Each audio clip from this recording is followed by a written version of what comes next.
आत्मवन्तः अंतरतमेन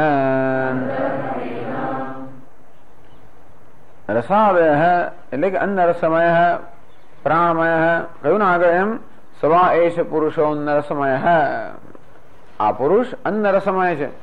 આમ તૈત્રીય ઉપનિષદ સુંદર રીતે આત્મતત્વનું પ્રતિપાદન કરે છે.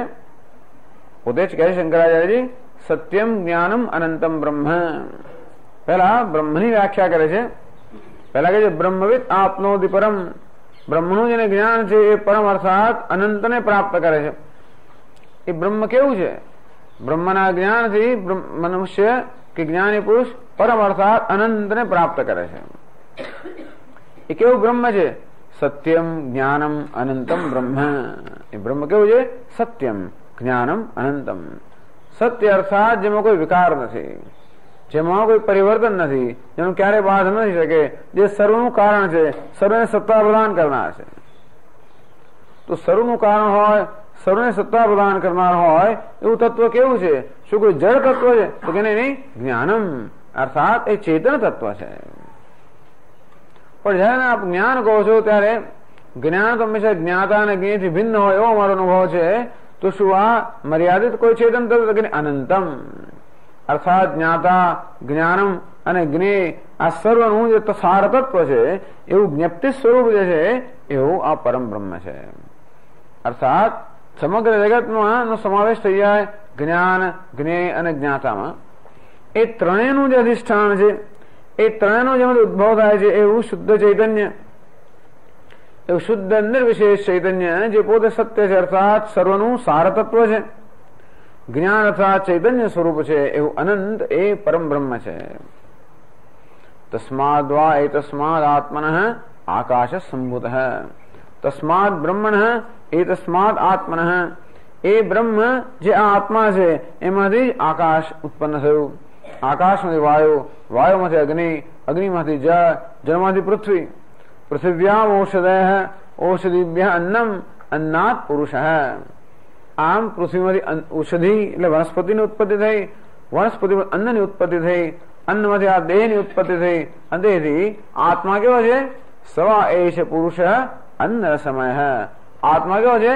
અન્નરસમય અર્થાત અન્નના રસથી બનેલો આ દેહ છે એ આત્મા છે. એટલે પહેલી આવી આત્માની વ્યાખ્યા આવે છે.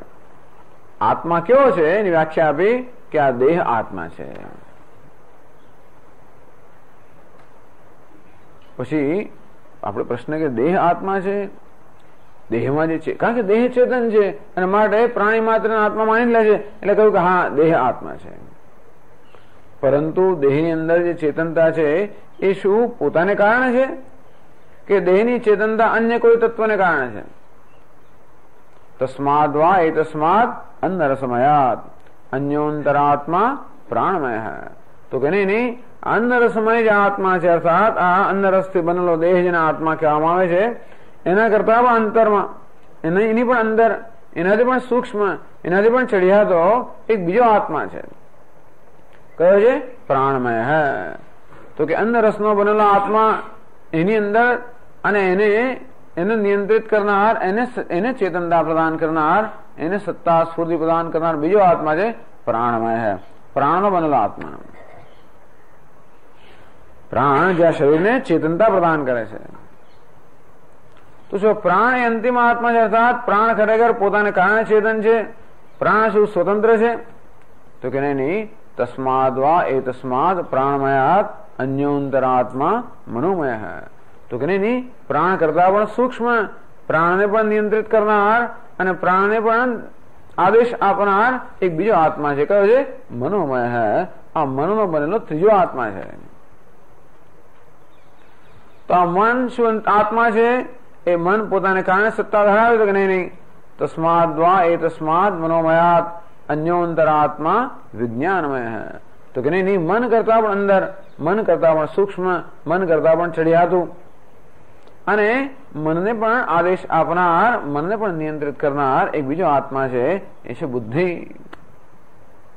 તો શું બુદ્ધિ આત્મા છે? તો કે નહીં, તસ્માદ વા એતસ્માદ વિજ્ઞાનમયાત અન્યોંતરાત્મા આનંદમય. બુદ્ધિ શું કરે છે? બુદ્ધિ અનેક પ્રકારના કર્મ કરે છે, બુદ્ધિ અનેક પ્રકારનું જ્ઞાન પ્રાપ્ત કરે છે. તો એવું કોઈ પ્રેરક મળે છે જે બુદ્ધિ પાસે કર્મ કરાવતું હોય કે બુદ્ધિ પાસે જ્ઞાન પ્રાપ્ત કરાવડાવતું હોય? બુદ્ધિ શું સ્વતંત્ર રીતે કર્મ કરે છે, સ્વતંત્ર રીતે જ્ઞાન વડે પ્રયત્ન કરે તો કે નહીં. બુદ્ધિથી પણ સૂક્ષ્મ, બુદ્ધિથી પણ ચડિયાતો, બુદ્ધિને પણ નિયંત્રિત કરનાર એક બીજો આત્મા છે, આનંદમય. કારણ કે આનંદ માટે જ કર્મ કરવામાં આવે છે, આનંદ અને એ કર્મ કરવા માટે જ જ્ઞાન પ્રાપ્ત કરવામાં આવે છે. અને બુદ્ધિની પણ જે પ્રવૃત્તિ છે એ બધી પ્રવૃત્તિ પણ કોને કારણે છે? આનંદમય. તો કે આનંદમય એ અંતિમ આત્મા છે? તો કે નહીં. તસ્ય પ્રિયમેવ શિરઃ મોદો દક્ષિણ પક્ષ પ્રમોદો ઉત્તર પક્ષ આનંદાત્મા બ્રહ્મ પુચ્છમ પ્રતિષ્ઠા.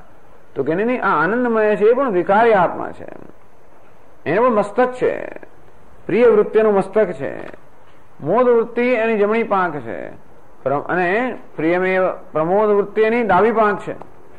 આનંદ એ જે છે આત્મા, આનંદ છે એનું શરીર છે અને બ્રહ્મ એનું પુચ્છ છે, એનું અધિષ્ઠાન છે. અંતેથી આ આનંદમય આત્મા છે એનું પણ સાર તત્વ કયું? બ્રહ્મ પુચ્છમ પ્રતિષ્ઠા. આ બ્રહ્મ એ આત્મા છે. એ જે આગળ છે કઈ? તો કે નહીં. સા કાષ્ઠા સા પરાગતિ પુરુષાન્ન પરમ કિંચિત. ક્યાંક તો આ વસ્તુ આવી જાય. શું કહ્યું? Turtle of the turtle. ક્યાંક તો આ પ્રક્રિયાનો અંત આવવો જોઈએ કે ભાઈ મને કોણ ધારણ કરે છે? હું શેનો બેઠેલો છું? તો કે આ પાઠ પર. પાઠ શેના પર છે? તો કે આ જમીન પર. જમીન શેને કારણે? આ ફ્લોર શેને કારણે છે? પૃથ્વીને કારણે. પૃથ્વીને કોણ ધારણ કરે છે? તો પૃથ્વીને ધારણ કરનાર હાથી, દિગ્ગજ દિશાઓના હાથી. હાથીને કોણ ધારણ કરે છે? તો કે કાચબો. પણ કાચબાને કોણ ધારણ કરે છે? એમ કરીને આપણે પૂછતા જ જઈએ. દરેક કશાકને ધારણ કરતું હોય પણ દરેક બીજા કોઈ ધારણ થયેલું હોય તો અંતમાં એક એવું તત્વ આવવું જોઈએ જે બધાને ધારણ કરતું હોય પણ જેને કોઈ ધારણ ના કરતો હોય. નહીતર આ પ્રક્રિયા ચાલ્યા જ કરે. તેથી ખરેખર આપણે ધારણ કરવાની વસ્તુ આવે જ નહીં. એટલે આ બધી પ્રક્રિયા ક્યાંક એનો અંત આવવો જ જોઈએ. અંતે રીતે અન્નમયનો આત્મા પ્રાણમય એ કોને કારણે છે? તો કે મનોમયને કારણે. મન કોને કારણે છે? બુદ્ધિને કારણે. બુદ્ધિ કોને કારણે છે? કે આનંદને કારણે. એ કોને કારણે છે? બ્રહ્મને કારણે. બ્રહ્મ કોને કારણે છે? બ્રહ્મ પુચ્છમ પ્રતિષ્ઠા. બસ એ કેવું છે? સ્વયં સિદ્ધ છે, સ્વયં પ્રકાશિત છે, સ્વયં પૂર્ણ છે. એને કારણે અન્ય પ્રકાશ છે. તમે ભાંતમ અનુભાતિ સર્વમ. એ ભાષે છે, અન્ય એને કારણે ભાષે છે. એ છે સર્વ એને કારણે છે. એ આનંદ સ્વરૂપ છે. અંતેથી અન્યમાં આનંદ આપવાની શક્તિ છે. એમ કરીને એ બ્રહ્મ એ કોણ છે? એ જ પરમાત્મા. રસાદય અન્ન રસમય પ્રાણમય ઇત્યમાદય કોષા. એને કોષ કહે છે. આ શરીરને અને પ્રાણને અને મનને બુદ્ધિને આનંદને શું કહે છે? કોષ કહે છે. આનંદ એટલે સુખ. સુખ એટલે કશાકનું જન્મેલું સુખ. એ પણ બધા કોષ છે. કોષાહ એવ કોષાહ અસ્યાદેહે ઇવ. અસી એટલે કે તલવાર. તલવારને આપણે મ્યાનમાં મૂક્યો તો મ્યાનને શું કહેવાય? કોષ કહેવાય. કેમ? કારણ કે એ તલવારને ઢાંકી દે છે. અંતે રીતે આ બધા પણ કોષ છે, ઉપાધિના આ પણ બધા સ્તરો છે. એ પણ આત્માને જાણે કે ઢાંકી દેતા હોવાને કારણે આત્માને ઢાંકી દે છે. એનો અર્થ એ થયો કે આત્માના વાસ્તવિક જ્ઞાનથી આપણે વંચિત રાખે છે. આ દેહ હોવાને કારણે દેહમાં સ્વાભાવિક આપણે અહમ બુદ્ધિ હોવાને કારણે આપણે દેહને આત્મા માની લઈએ. અંતેથી આ દેહ હોવાને કારણે, દેહમાં આત્મબુદ્ધિ હોવાને કારણે આત્માના વાસ્તવિક જ્ઞાનથી આપણે વંચિત રહી જાય. દેહ ન હોત તો ના થયું હોત. દેહ ન હોત તો એમાં આત્મબુદ્ધિ ના થઈ હોત. પણ દેહ છે એટલે એમાં આત્મબુદ્ધિ થાય છે. અને દેહમાં જ આત્મબુદ્ધિ છે. એનું નામ જ અન્નમય કોષ. અને એ જ ખરેખર આપણને આત્માના વાસ્તવિક જ્ઞાનથી વંચિત રાખે છે. માટે એને કોષ કહ્યો. તેમ પ્રાણી હું છું, મન હું છું, બુદ્ધિ હું છું, ભોગતા હું છું. આમ આ પ્રકારના જે ખ્યાલો ધરાવે છે એ બધા ખ્યાલોને જ કોષ કહેવામાં આવે છે.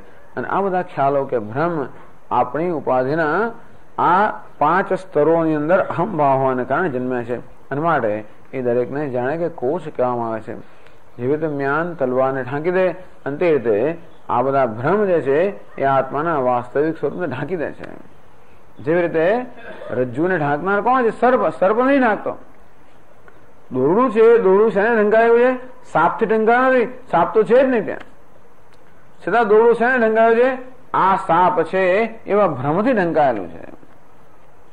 અંતે રીતે આત્માનું વાસ્તવિક સ્વરૂપ છે ને ઢંકાયેલું છે. આ દેહ આત્મા છે, પ્રાણ આત્મા છે, મન આત્મા છે, બુદ્ધિ આત્મા છે, ભોગતા આત્મા છે. આ પ્રકારના ભ્રમથી આત્માનું વાસ્તવિક સ્વરૂપ ઢંકાયેલું છે. અને માટે એમને કોષ કહેવામાં આવે છે. ઉત્તરોત્તરસ્ય અપેક્ષા બહિર્ભાવાત પૂર્વપૂર્વસ્ય વ્યાખ્યાતા. એની પછી જે આવે છે એની સરખામણીમાં આગળ આવેલા જે છે એ બાહ્ય હોવાને કારણે એમને કોષ કહે છે. કોષ બહાર હોય, અંદરને ઢાંકે. અન્નમય કોષ છે, પ્રાણને ઢાંકે છે. પ્રાણમય કોષ છે, મનને ઢાંકે છે. મનોમય કોષ છે, વિજ્ઞાનને ઢાંકે છે. વિજ્ઞાનમય કોષ છે, આનંદને ઢાંકે છે. આનંદમય કોષ છે, આત્માને ઢાંકે છે. આ ઉત્તરોત્તરસ્ય અપેક્ષા. ઉત્તર એટલે પછી જે આવે છે એની અપેક્ષા એ પૂર્વપૂર્વસ્ય બહિર્ભાવાત. પહેલા જેનો ઉલ્લેખ કરવામાં આવ્યો એ પછી જેનો ઉલ્લેખ કરવામાં આવે છે એની સરખામણીમાં બહાર હોવાને કારણે પહેલું કોષ છે બહારની પાછળની સરખામણીમાં વ્યાખ્યાતા. આ રીતે પંચકોષની વ્યાખ્યા કરવામાં આવે છે તૈત્રીય ઉપનિષદમાં. વ્યાખ્યાન કોને કહે? વિઆખ્યા એમ કરીને વ્યાખ્યા બન્યું. વિ સ્પષ્ટમ, આખ્ય. વિ એટલે સ્પષ્ટમ, આ એટલે સારી રીતે, ખ્યાતા તો કે એમની વ્યાખ્યા કરવામાં આવે છે અને સમજાવવામાં આવે છે. આમ વિસ્પષ્ટમ આખ્યાતા વ્યાખ્યાતા. માત્ર 5 કોષના નામ કરીને અટકી નથી ગયા. આ 5 કોષની વિસ્તારથી વ્યાખ્યા કરવામાં આવી છે તૈત્રીય ઉપનિષદમાં. ક્યાં? તૈત્રીય કે તૈત્તરીય કે શાખો ઉપનિષદ વલ્યામ. આમ તૈત્રીયની શાખા જે છે એની આ બ્રહ્માનંદ વલ્લી છે. એમાં આ રીતે આ 5 કોષની વ્યાખ્યા કરવામાં આવી છે. તેષામ આત્મા પરોજીવ. આ બધા 5 કોષનો આત્મા કોણ છે?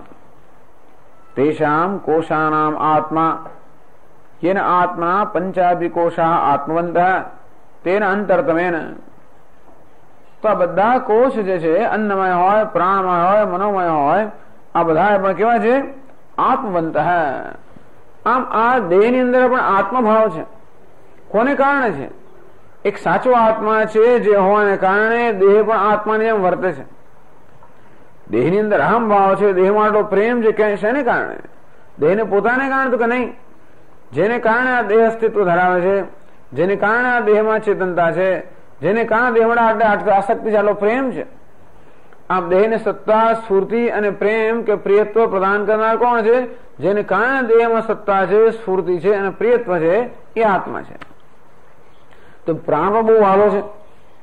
અંતેથી પ્રાણ આટલો વાલો કેમ હશે? પ્રાણને કારણે તો કે નહીં, જેને કારણે પ્રાણ આટલો વાલો છે, જેને કારણે પ્રાણને આપણે આત્મા કહીએ છીએ, એનું નામ આત્મા. તો મન પણ બહુ વાલું છે, બુદ્ધિ બહુ વાલી છે, આનંદ પણ વાલો છે. બધા આત્મા કહે છે. પેલું ઉત્તરોત્તર જે છે પૂર્વ કરતા વધારે પ્રિય છે. દેહ કરતા પ્રાણ વધારે પ્રિય છે, પ્રાણ કરતા મન વધારે પ્રિય છે, લાગણી પ્રિય છે, મન કરતા બુદ્ધિ એટલે અહંકાર વધારે પ્રિય છે, અહંકાર કરતા સુખ પ્રિય છે. એટલે એકને માટે આપણે બીજાનો ભોગ આપી શકીએ છીએ. અંતમાં સુખ માટે બધાનો ભોગ આપી શકીએ. પણ કોઈ પદાર્થ મને સુખ આપતો હોય કે વૃત્તિ જે છે એ સુખ મને આપે છે, એનું પણ શું કારણ? આનંદમય કોષ અર્થાત સુખની વૃત્તિ જેમાં અહમ ભાવ. આ મનમાં જયારે આનંદ હોય, કોઈ વિષયનો પ્રિય મોદ પ્રમોદ, કોઈ વિષય જે આપણે પ્રિય હોય એના વિચાર માત્ર જે આનંદ આવે એને પ્રિય વૃત્તિ કહેવામાં આવે છે. એ વિષય જયારે પ્રાપ્ત થાય ત્યારે આનંદની માત્રામાં વધારો થાય એને પ્રમોદ, એને મોદ વૃત્તિ કહેવામાં આવે. અને વિષયનો અનુભવ થાય ત્યારે જે અસીમ આનંદ આવે એને પ્રમોદ વૃત્તિ કહેવામાં આવે.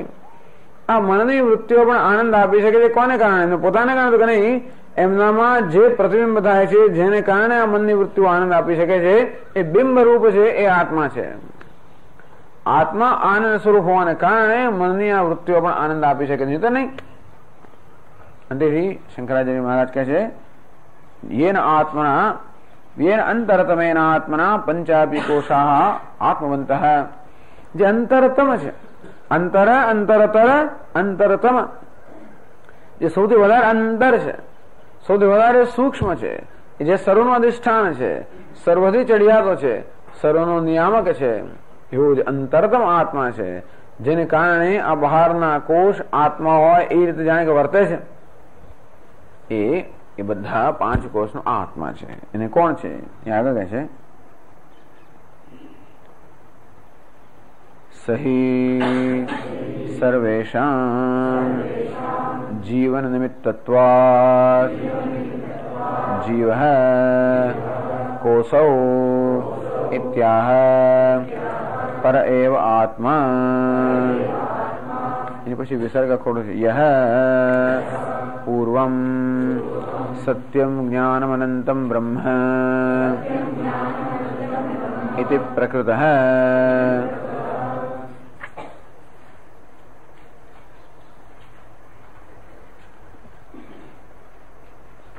સહી સર્વેષામ જીવાનામ સર્વેષામ કોશાનામ આત્મા. એને જીવ કહ્યો છે. કેવું વાક્ય આવ્યું છે કે વિચિત્ર વસ્તુ છે. આ પરમાત્મા માટે બીજી લાઈન પંક્તિમાં તેષામ આત્મા પરો જીવ. આ પરમાત્મા એ જીવ છે. એને જીવ કેમ કહ્યો એટલે શંકરાચાર્ય સમજાવે છે, જીવન નિમિત્તત્વાत् જીવ. જીવ ધાતુનો થાય છે પ્રાણ ધારણે, જે પ્રાણને ધારણ કરે છે. અંતેથી પ્રાણ એટલે કે જીવન. અન્નમય, પ્રાણમય, મનોમય, વિજ્ઞાનમય, આનંદમય, આ બધાને જીવન પ્રદાન કોણ કરે છે? કોને કારણે એમની સત્તા છે, કોને કારણે એમનામાં ચેતનતા છે, કોને કારણે એમાં પ્રિયત્વ છે, કોને કારણે સર્વ જીવંત છે? તો કે જેની સન્નિધિથી આ સર્વ જીવંત છે. યસ્ય સન્નિધિ માત્રેણ દેહેન્દ્રિય મનોધિય. તો જેની સન્નિધિ આ દેહ, ઇન્દ્રિય, મન, બુદ્ધિ આ બધા પોતપોતાનો વ્યાપાર કરતા હોય એ આત્મા, એ કહેવાય છે સન્નિધિ સ્વરૂપ આત્મા. એને જીવ કહ્યો છે. જીવન નિમિત્તત્વાत्. આપણે જેને જીવ કહીએ છીએ એ અર્થમાં નહીં, પરંતુ જીવની હવે વ્યુત્પાદયતિ તત્ર જીવ શબ્દ પ્રવૃત્તિ વ્યુત્પાદયતિ. કેમ પરમાત્માને જીવ શબ્દ આપ્યો? વ્યુત્પત્તિની દ્રષ્ટિએ.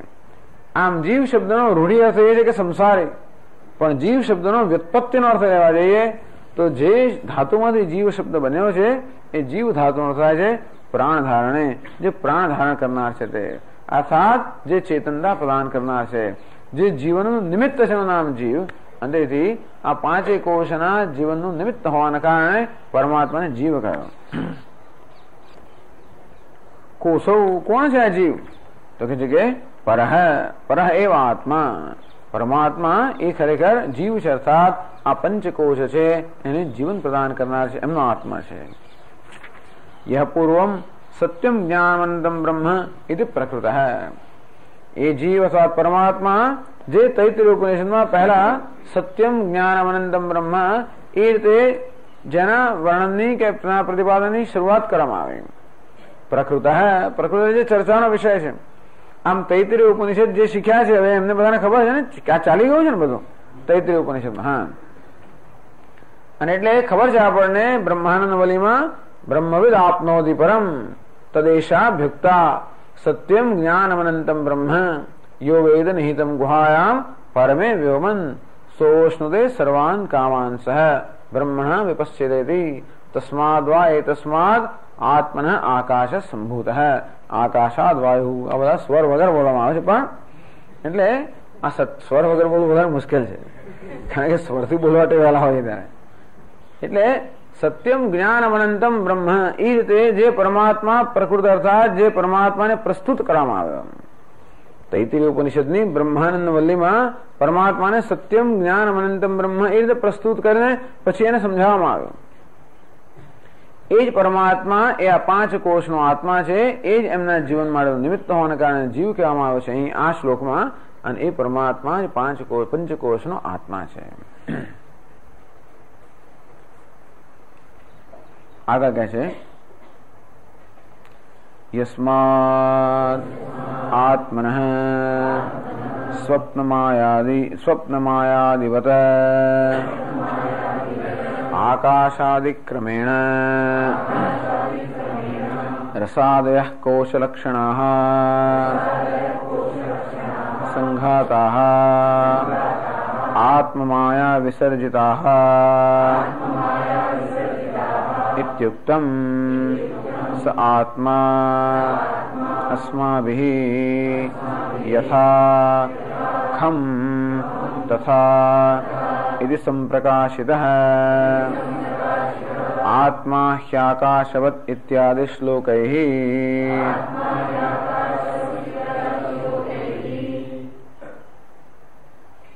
सह परमात्मा सत्यम ज्ञानमनंतम ब्रह्म प्रकृतः यस्मादात्मनः समझावવામાં આવ્યું તેમ એ પરમાત્માને કેમ પ્રસ્તુત કરવામાં આવ્યો સત્યમ જ્ઞાનમ અનંતમ બ્રહ્મ એ રીતે તસ્માદ વા એતસ્માદ આત્મનઃ આકાશ સંભૂતઃ એ પરમ બ્રહ્મ જે આત્મા છે એમાંથી જ યસ્માદ આત્મનઃ જે આત્મામાંથી સ્વપ્ન માયાદિવત એક દૃષ્ટાંત દર વખતે એકનું એક જ સ્વપ્ન માયાની જેમ સ્વપ્ન માયાદિવત એટલે કે સ્વપ્ન દૃશ્ય દેહાદિવત માયા આવે છે દેહાદિવત છે. આમ સ્વપ્નની અંદર જેમ આપણે દેહની રચના કરીએ તો સ્વપ્નમાં આપણે જે દેહથી બધો સ્વપ્નનો અનુભવ કરતા હોઈએ છીએ એ આ દેહ નથી હોતો. સ્વપ્નમાં જયારે આપણે હોઈએ ત્યારે આ દેહ સાથે કોઈ સંબંધ હોતો નથી, અર્થાત આ દેહમાં કોઈ તાદાત્મ્ય હોતું નથી કે આ દેહની સભાનતામાં હોતી નથી. પણ સ્વપ્નના અનુભવ કરવા માટે એક નવા જ દેહની રચના કરવામાં આવે છે. એ દેહ કેવો છે? મિથ્યા છે, અર્થાત માત્ર આપણા મનના સ્પંદનથી રચાયેલો છે. અને તે રીતે જ કોઈ જાદુગર કોઈ મનુષ્યને ઉત્પન્ન કરે, કોઈ સ્ત્રી પુરુષને ઉત્પન્ન કરે, એ દેહ પણ કેવો છે? માત્ર માયાથી રચાયેલો છે, આભાસ છે, સત્ય નથી. એ સ્વપ્ન માયાદિવત આમ સ્વપ્નમાં કે જાદુમાં જેવી રીતે જુદા દેહની રચના કરવામાં આવે છે એ જ રીતે આ પરમાત્મા જે બ્રહ્મ છે એમાંથી આકાશ, વાયુ, અગ્નિ, જળ, પૃથ્વી આમ પંચ મહાભૂતો, એમાંથી વનસ્પતિ, એમાંથી આહાર, એમાંથી આ શરીર, એમ કરીને આ બધાની રચના થઈ. આકાશાદિક્રમેણ રસાદય કોશ રક્ષણ સંઘાતા, જેમાંથી આ સંઘાત એટલે કે આ ઉપાધિ ઉત્પન્ન થઈ. એવું તૈત્રીય ઉપનિષદમાં બતાવ્યું છે. એવી રીતે સમગ્ર જગત તૈત્રીય ઉપનિષદમાં આ પ્રતિપાદન એવું થયું છે સર્વમ ખલુ ઇદમ બ્રહ્મા, સમગ્ર સર્વ જગત બ્રહ્મ છે. એ કઈ રીતે? બ્રહ્માથી ઉત્પન્ન થયું છે. જેમ આપણી પાસે માટીનો એક મોટો પિંડ હોય અને એમાંથી 50 ઘડાઓ બનાવ્યા હોય અને પછી આપણે કહીએ કે આ બધા ખરેખર આ સર્વમ આ બધું જ માટી જ છે, તો મને તો ઘડા દેખાય છે, બરોબર છે. આ ઘડા ખરેખર શું છે? માટી જ છે. પણ એ સમજાવતા આપણે શું કહીએ કે આ ઘડાનો જન્મ થયો એ પહેલા એક માત્ર માટી હતી અને પછી એ માટીના પિંડમાંથી 50 નાના નાના લુવા બન્યા.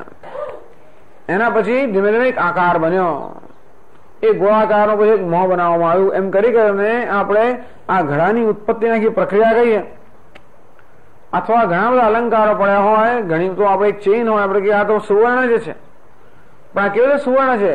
તો કે આ ચેઇન વગેરેનો જન્મ થયો પહેલા માત્ર સુવર્ણનો એક પિંડ હતો. પછી સુવર્ણના પિંડમાંથી એક લાંબો બાર બનાવવામાં આવ્યો, સળિયો બનાવવામાં આવ્યો.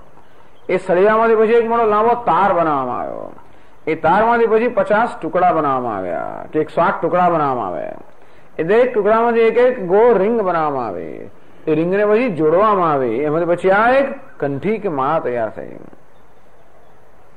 અને તો દરેક અવસ્થામાં આપણે એને ક્યાં તો સળિયો કહેતા હોઈએ, કે પછી એને તાર કહેતા હોઈએ, કે એને ટુકડા કહેતા હોઈએ, કે પછી એને ગોળ રિંગ કહેતા હોઈએ, કે પછી એને ચેઇન કહેતા હોઈએ. આ બધા કોના નામ છે? સોનાના જ નામ છે.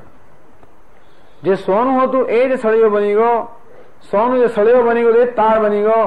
સોનું જે સળિયો બનેલો પછી તાર બનેલો એ પછી ટુકડા બની ગયું. એ સોનું જે સળિયો બન્યો, તાર બન્યું, ટુકડા બન્યું, એ જ રિંગ બની ગઈ.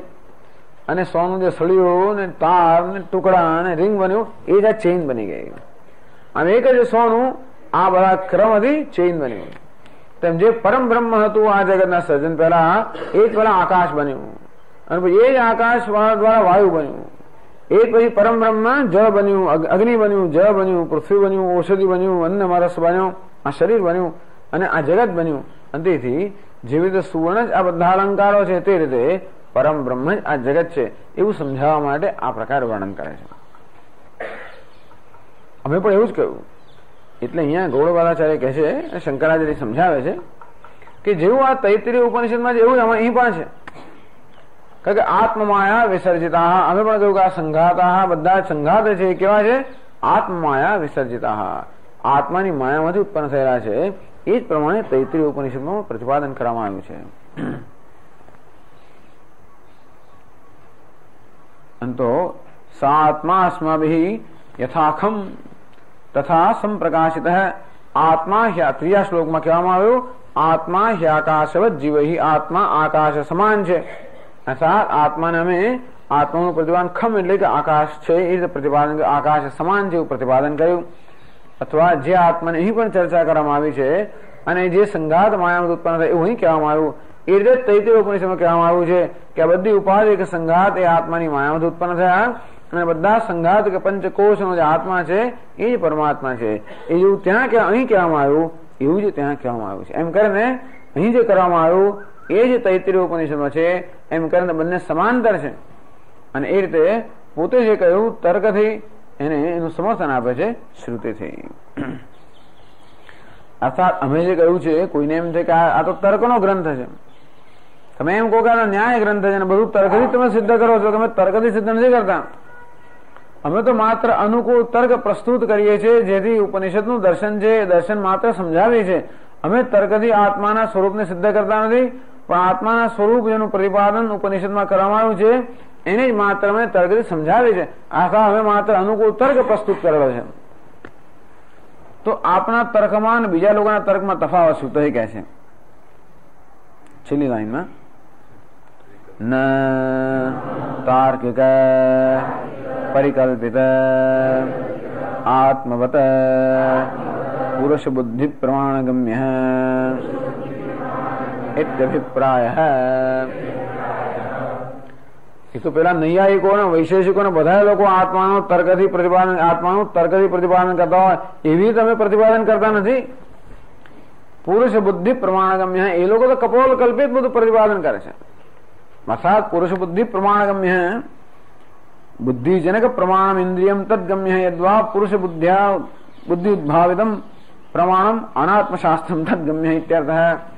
અર્થાત એ લોકો તો જો બુદ્ધિની પહોંચ કેટલી હોય, બુદ્ધિની પહોંચ ક્યાં સુધી હોય? આપણા અનુભવ હોય ત્યાં સુધી. આપણા બધા અનુભવો ઇન્દ્રિયોથી પ્રાપ્ત થયેલા છે અને ઇન્દ્રિયોના જ્ઞાનની જેટલી પહોંચ હોય એટલી બુદ્ધિની પહોંચ હોય સામાન્ય રીતે. અને તેથી જે તર્ક વગેરે નિયમો આપણે સમજ્યા છે બધા ઇન્દ્રિયોથી જે જ્ઞાન પ્રાપ્ત થાય એના પર જ રચાયેલા હોય.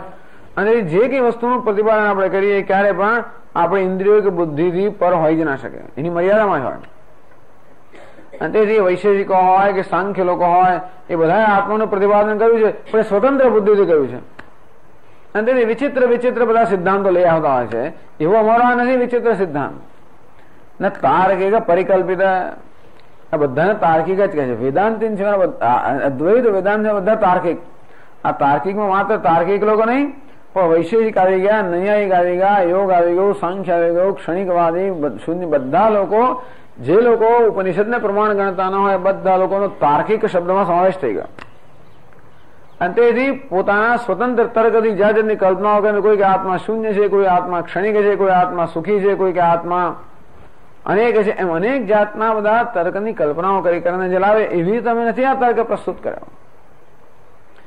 અને એટલા જ માટે જરાક થોડીક તકલીફ લઈને પણ અહીંયા દર્શાવવામાં એટલે કહ્યું ખમ યથા સંપ્રકાશિત હે. અમે અહીં પણ આત્માનું પ્રતિપાદન કર્યું છે એ પણ ઉપનિષદને અનુરૂપ પ્રતિપાદન કર્યું છે. અર્થાત ઉપનિષદમાં આત્માનું જે દર્શન પ્રસ્તુત કરવામાં આવ્યું છે એને અનુકૂળ તર્ક અમે પ્રસ્તુત કરીને માત્ર એવો અનુકૂળ તર્ક આપેલો છે, નહીં કે તર્કથી અમે આત્માને સિદ્ધ કરીએ છીએ. અને તેથી અમે તર્કથી જે કહ્યું એ જ વસ્તુ ઉપનિષદમાં કહેવામાં આવે છે. એ કહેવાયું અહીંયા તૈત્રીય ઉપનિષદમાં.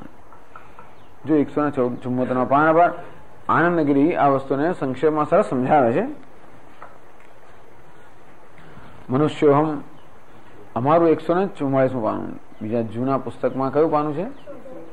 118. આટલા બધા પાછળ રહી ગયા. 118 પાનું. મનુષ્યોહમ પ્રાણ્યહમ પ્રમાતાહમ કર્તાહમ ભોક્તાહમ એવી પંચાનામ વિશિષ્ટાનામ યદેકમ સ્વરૂપમ અનુગતમ પ્રત્યક્ષ ચૈતન્યમ તદ બ્રહ્મ વેદી જીવ પરયો ઐક્ય તૈત્રીય શ્રુતે તાત્પર્ય મુક્ત્વા. શંકરાચાર્ય બહુ તકલીફ ના લીધી એટલે આનંદગીરી તકલીફ લઈને સમજાવે છે. આ પંચકોશ કોને કહેવાય? મનુષ્યોહમ આ શરીર કોષ નથી, શરીરમાં આત્મભાવ હોય એ કોષ છે. મનુષ્યો હમ, હું મનુષ્ય છું એટલે સ્ત્રી પુરુષ વગેરે છું. પ્રાણી હમ, હું પ્રાણી છું એટલે પ્રાણમય સાધન તાદાત્મ્ય અહમ ભાવ. પ્રમાતા હમ, પ્રમાતા એટલે કે હું જ્ઞાન પ્રાપ્ત કરું છું. કર્તા હમ, બુદ્ધિ સાધનો તાદાત્મ્ય. ભોગતા હમ, સુખ સાધનો તાદાત્મ્ય. ઇતિ આ પ્રકારે પંચાનામ વિશિષ્ટાનામ, આમ આ પ્રકારે આ પાંચ જે છે આ દરેક ની અંદર અહમ ભાવ હોવાને કારણે આપણું આત્મ ચૈતન્ય છે જાણે કે મર્યાદિત બની જાય છે. આત્મ ચૈતન્ય જે અનંત છે, અમર્યાદિત છે, એનો દેહની અંદર, પ્રાણની અંદર, મનમાં, બુદ્ધિમાં, આનંદમાં અહમ ભાવ હોવાને કારણે એ ચૈતન્ય કેવું બની ગયું? વિશિષ્ટ બની, મર્યાદિત બની ગયું. આ બધા મર્યાદિત આત્માઓ છે કે મર્યાદિત ખ્યાલો છે. વિશિષ્ટાનામ યદેકમ સ્વરૂપમ અનુગતમ વિશેષ્યભૂતમ. આ બધાની અંદર જેવી રીતે સૂત્રમાં મણિ પરોવાયેલા હોય તે રીતે આ બધા પંચકોશના જે ભિન્ન ભિન્ન ખ્યાલો છે એમાં સૂત્ર રૂપે પરોવાયેલું ચૈતન્ય છે. આ બધા વિશિષ્ટ ચૈતન્ય. વિશિષ્ટ ચૈતન્ય અર્થાત ચૈતન્ય મર્યાદિત ચૈતન્ય. દેહની અંદર અહમ ભાવ હોવાને કારણે ચૈતન્ય જાણે કે દેહ પૂરતું મર્યાદિત બની ગયું. પ્રાણમાં, મનમાં, બુદ્ધિમાં, આનંદમાં અહમ ભાવ હોવાને કારણે ચૈતન્ય કેવું બની ગયું? જાણે મર્યાદિત બની ગયું. અંતેથી પ્રત્યેક મનુષ્ય પોતાના વિશે આ પ્રકારના મર્યાદિત પણ ખ્યાલ સેવે છે કે હું મનુષ્ય છું, હું પ્રાણી છું, હું પ્રમાતા છું, હું કર્તા છું, હું ભોગતા છું. પણ આ મનુષ્ય, પ્રાણી, પ્રમાતા, કર્તા, ભોગતા આ બધા વિશિષ્ટ ચૈતન્યો છે. અર્થાત મર્યાદિત આત્માના ખ્યાલ જે છે એ બધાને પણ જોડતું સૂત્ર કેવું છે? નિર્વિશેષ ચૈતન્ય.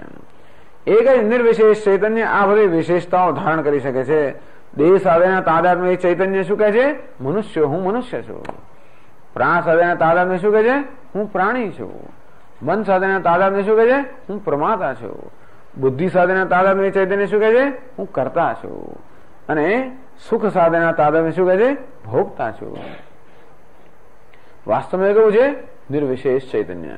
એક જ એક્ટર, એક જ અભિનેતા જેમ ભિન્ન ભિન્ન વેશ લે અને ભિન્ન ભિન્ન રૂપે આપણી સમક્ષ આવે, એક જ ચૈતન્ય આ જુદા વેશ પહેરે છે. 5 વેશ પહેરે છે. આમ 5 ભિન્ન ભિન્ન રૂપે આપણી સમક્ષ આવે છે. પરંતુ એ બધામાં રહેલું જે નિર્વિશેષ ચૈતન્ય છે કેવું છે? અનુગતમ પ્રત્યેક ચૈતન્યમ. હું મનુષ્યો અહમ, પ્રાણી અહમ, પ્રમાદા અહમ, કર્તા અહમ, ભોગતા અહમ. અહમ અહમ અહમ અહમ અહમ એ શું છે? સર્વસામાન્ય છે. આ મનુષ્ય શું છે? વેશ છે. અહમ કોણ છે? વેશનો પહેરનાર. પ્રાણી શું છે? વેશ છે. અહમ કોણ છે? વેશનો પહેરનાર. આમ પ્રમાતા, કર્તા, ભોગતા બધા વેશ છે. એ બધા વેશનો પહેરનાર અહમ કેવો છે? સર્વ વેશથી રહિત નિર્વિશેષ ચૈતન્ય છે. પ્રત્યેક ચૈતન્યમ, આ પ્રત્યેગાત્મા, અંતરતમ આત્મા. તદ બ્રહ્મ એ જ બ્રહ્મ છે. બ્રહ્મ પુચ્છમ પ્રતિષ્ઠા એ જ બ્રહ્મ છે. ઇતિ જીવ પરયો ઐક્ય તૈત્તરીય શ્રુતે તાત્પર્ય મુક્ત્વા. આમ જે જીવ અને બ્રહ્મના ઐક્યનું અહીં તર્કથી પ્રતિપાદન કરવામાં આવ્યું એ જીવ અને બ્રહ્મના ઐક્યને પ્રગટ કરે છે કોણ? તૈત્તરીય ઉપનિષદ. એવું જ તૈત્તરીય ઉપનિષદ તાત્પર્ય છે કે આ પંચકોશનો આત્મા સમાન જે પ્રત્યેક ચૈતન્ય છે એ બ્રહ્મ છે. એ તૈત્તરીય ઉપનિષદનું અને સર્વ ઉપનિષદનું તાત્પર્ય ઇતિ ઉક્ત્વા. તત્રૈવ બૃહદારણ્યક શ્રુતે અપી તાત્પર્યમાહ. તો બૃહદારણ્યક શ્રુતિ પણ આમ જ કહે છે, જીવ અને બ્રહ્મના ઐક્યનું પ્રતિપાદન કરે છે. એના માટે આ 12મો શ્લોક છે. દ્વયોર્મધુજ્ઞાને પરમ બ્રહ્મ પ્રકાશિતમ પૃથિવ્યામુદરે ચૈવ યથાકાશઃ પ્રકાશિતઃ. આ ઉપનિષદો બહુ એકદમ મહાન વસ્તુઓ છે. બહુ સુંદર બૃહદારણ્યક મધુ બ્રાહ્મણ છે. દ્વિતીય અધ્યાય છે પંચમે બ્રાહ્મણે. બૃહદારણ્યક ઉપનિષદના બીજા અધ્યાયમાં પંચમ બ્રાહ્મણને મધુ બ્રાહ્મણ કહેવામાં આવે છે. એમાં જો તમે ત્યાંની ફૂટનોટ છે 9મી, એમાં લખ્યું છે મધુ બ્રાહ્મણેથી. હવે તમારા પાસે જૂનામાં કઈ ફૂટનોટ છે ભગવાન જાણે, પણ આ નવામાં તો 9મી ફૂટનોટ છે. દ્વિતીય અધ્યાયસ્ય પંચમે બ્રાહ્મણે ઇયમ પૃથ્વી સર્વેષાં ભૂતાનાં મધુ अस्य पृथिवी सर्वाणि भूतानि मधु यश्चायं पृथिव्यां तेजोमयः अमृतमयः पुरुषः यश्चायम् अध्यात्मं शरीरे तेजोमयः अमृतमयः पुरुषः अयमेव सः योऽयम् आत्मा इदम अमृतम इदम ब्रह्म इदम सर्वम इत्यमादि रूपः આવું કહ્યું છે કે છે યમ પૃથ્વી આ પૃથ્વી છે ને આખી આ પૃથ્વી શું છે યમ પૃથ્વી સર્વેષામ ભૂતાનામ મધુ આ પૃથ્વી છે બધા પ્રાણી માત્ર મધુ મધુ એટલે મધ મધ એટલે સાર તત્વ જેમ પેલા પેલી મધમાખીઓ અનેક બધા ફૂલનું સાર તત્વ ગ્રહણ કરીને એને એ જે સાર તત્વ હોય બધા ફૂલનું એને આપણે શું કહીએ મધ કહીએ અંતે આ પૃથ્વી બધા પ્રાણીનું સાર તત્વ છે કારણ કે આ બધા પ્રાણીઓ પૃથ્વીમાંથી બનેલા છે પૃથ્વીમાં જે સ્થિતિ છે પૃથ્વીમાં લીન થઈ ગયા છે અને માટે આ બધા પ્રાણીનું સાર તત્વ કયું છે પૃથ્વી અસ્ય પૃથિવી સર્વાણી ભૂતાની મધુ અને આ પૃથ્વીના આ બધા ભૂત જે છે એ પણ શું છે બધા પ્રાણીઓ પણ શું છે તો એ પણ આ પૃથ્વીનો સાર તત્વ છે એટલે કહેવાનો અર્થ એ છે કે આ બધા પ્રાણીઓમાં પૃથ્વી રહેલી છે અને પૃથ્વીમાં બધા પ્રાણીઓ રહેલા છે પૃથ્વીમાંથી આ બધા પ્રાણીઓ ઉત્પન્ન થયા અને બધા પ્રાણીઓ પણ શેમાં રહેલા છે પૃથ્વીમાં પૃથ્વી એમાં છે એ પૃથ્વીમાં છે પૃથ્વી આ બધા પ્રાણીનું સાર તત્વ છે આ બધા પ્રાણીઓ પૃથ્વીનું સાર તત્વ છે એમ કહીને પૃથ્વી શું છે આધ્યાત્મિક આધિદૈવિક એટલે કે સમષ્ટિ આ પ્રાણીઓ કોણ છે વ્યષ્ટિ આમ વ્યષ્ટિ અને સમષ્ટિનું ઐક્ય બતાવે છે આ બધું બ્રાહ્મણમાં આગળ કહે છે યશ્ચાયમ પૃથિવ્યામ તેજોમય અમૃતમય પુરુષ કે આ પૃથ્વીની અંદર તેજોમય અમૃતમય જે પુરુષ કે પરમાત્મા છે ચૈતન્ય યશ્ચાયમ અધ્યાત્મમ શરીરે તેજોમય અમૃતમય પુરુષ અંતે આ વ્યષ્ટિની અંદર પણ જે તેજોમય આ શરીરની અંદર તેજો શરીર એટલે પૃથ્વી તો આ શરીર એટલે શું થયું વ્યષ્ટિ પૃથ્વી અને આ પૃથ્વી એટલે સમષ્ટિ પૃથ્વી બરોબર ને આ પૃથ્વી એટલે મોટો પિંડ નાનકડો એમાંથી નાનકડો એક લુઓ લીધેલા શરીર બન્યું આ શરીર પણ શું છે પૃથ્વી કેવી પૃથ્વી વ્યષ્ટિ પૃથ્વી અને આ કેવી છે સમષ્ટિ પૃથ્વી આ સમષ્ટિ પૃથ્વીનું જે સાર તત્વ છે એ જ આ વ્યષ્ટિ પૃથ્વીનું સાર તત્વ છે અર્થાત જે તેજોમય અમૃતમય પરમાત્મા આ વ્યષ્ટિ પૃથ્વીનું સાર તત્વ છે એ જ આ સમષ્ટિ શરીર જે છે વ્યષ્ટિ આ સમષ્ટિ પૃથ્વીનું સાર તત્વ છે એ જ આ જે વ્યષ્ટિ શરીર છે એમાં એ જ તેજોમય અમૃતમય પરમાત્મા રહેલો છે તેજોમય અમૃતમય પુરુષ અયમેવ સહ યોયમ આત્મા આ જે સમષ્ટિમાં રહેલો છે અને વ્યષ્ટિમાં રહેલો કોણ છે અયમેવ સહ એ જ આ છે યોયમ અમૃતમ તો કે યોયમ આત્મા જે આત્મા છે ઇદમ અમૃતમ જે અમૃત છે અર્થાત અમર છે ઇદમ બ્રહ્મ એ જ આ બ્રહ્મ છે ઇદમ સર્વમ એ જ આ સર્વ છે ઇતિ આમ દ્વયો એક પૃથ્વી અને આ પિંડ આમ સમષ્ટિ અને વ્યષ્ટિ સમષ્ટિ પૃથ્વી વ્યષ્ટિ પૃથ્વી સમષ્ટિ જળ વ્યષ્ટિ જળ સમષ્ટિ અગ્નિ વ્યષ્ટિ અગ્નિ સમષ્ટિ વાયુ વ્યષ્ટિ વાયુ આમ સમષ્ટિ અને વ્યષ્ટિની પેર એટલે શું જોડ એને શું કહે દ્વયો આમ બેના જોડકા સમષ્ટિ અને વ્યષ્ટિનું એક જોડકું બન્યું તો બૃહદારણ્યક ઉપનિષદના બધું બ્રાહ્મણમાં કહેવામાં આવ્યું છે કે જે સમષ્ટિનું સાર તત્વ છે એ જ આ વ્યષ્ટિનું સાર તત્વ છે એમ કહેવાય છે ને કે સમગ્ર બ્રહ્માંડ આ એક અણુમાં સમાયેલું છે અર્થાત સમગ્ર બ્રહ્માંડનું સાર તત્વ છે એ જે અણુનું સાર તત્વ છે અને અણુનું જે સાર તત્વ છે એ જ સમગ્ર બ્રહ્માંડનું સાર તત્વ છે એટલા જ માટે કૃષ્ણ ભગવાને જરાક મોઢું ખોલ્યું અને યશોદાને માતાને શું દેખાવ આખું બ્રહ્માંડ દેખાવ આટલામાં બ્રહ્માંડ દેખાવ કેમ અણુની અંદર બ્રહ્માંડ રહેલું ભગવાન બતાવે છે કે ભગવાને જે બતાવ્યો હતો કરવા આપણે એવું સમજી શકીએ કે સમગ્ર બ્રહ્માંડ એકમાં રહેલું છે ને એક વ્યષ્ટિની અંદર સમગ્ર બ્રહ્માંડ રહેલું છે તેથી સમષ્ટિમાં અને વ્યષ્ટિમાં એક જ સાર તત્વ છે ઇત્યર્થ દ્વયો મધુ જ્ઞાન અર્થાત મધુ બ્રાહ્મણ નામનું બૃહદારણ્યક ઉપનિષદમાં જે આ એક વિભાગ છે એમાં પરમ બ્રહ્મ પ્રકાશ દ્વયો આ બબ્બેના જોડકાની અંદર પરમ બ્રહ્મ પ્રકાશિત થયું છે. અર્થાત પૃથ્વીમાં જે છે એ જ પરમ બ્રહ્મ, આ સમષ્ટિમાં છે એ જ વ્યષ્ટિમાં છે, એ પરમ બ્રહ્મ પ્રકાશિતમ. ત્યાં પણ અર્થાત જો જીવ અને બ્રહ્મનો ઐક્ય કેવું કહેવાય? વ્યષ્ટિ અને સમષ્ટિમાં એક જ તત્વ છે, તો જીવ એટલે વ્યષ્ટિ અને ઈશ્વર એટલે સમષ્ટિ.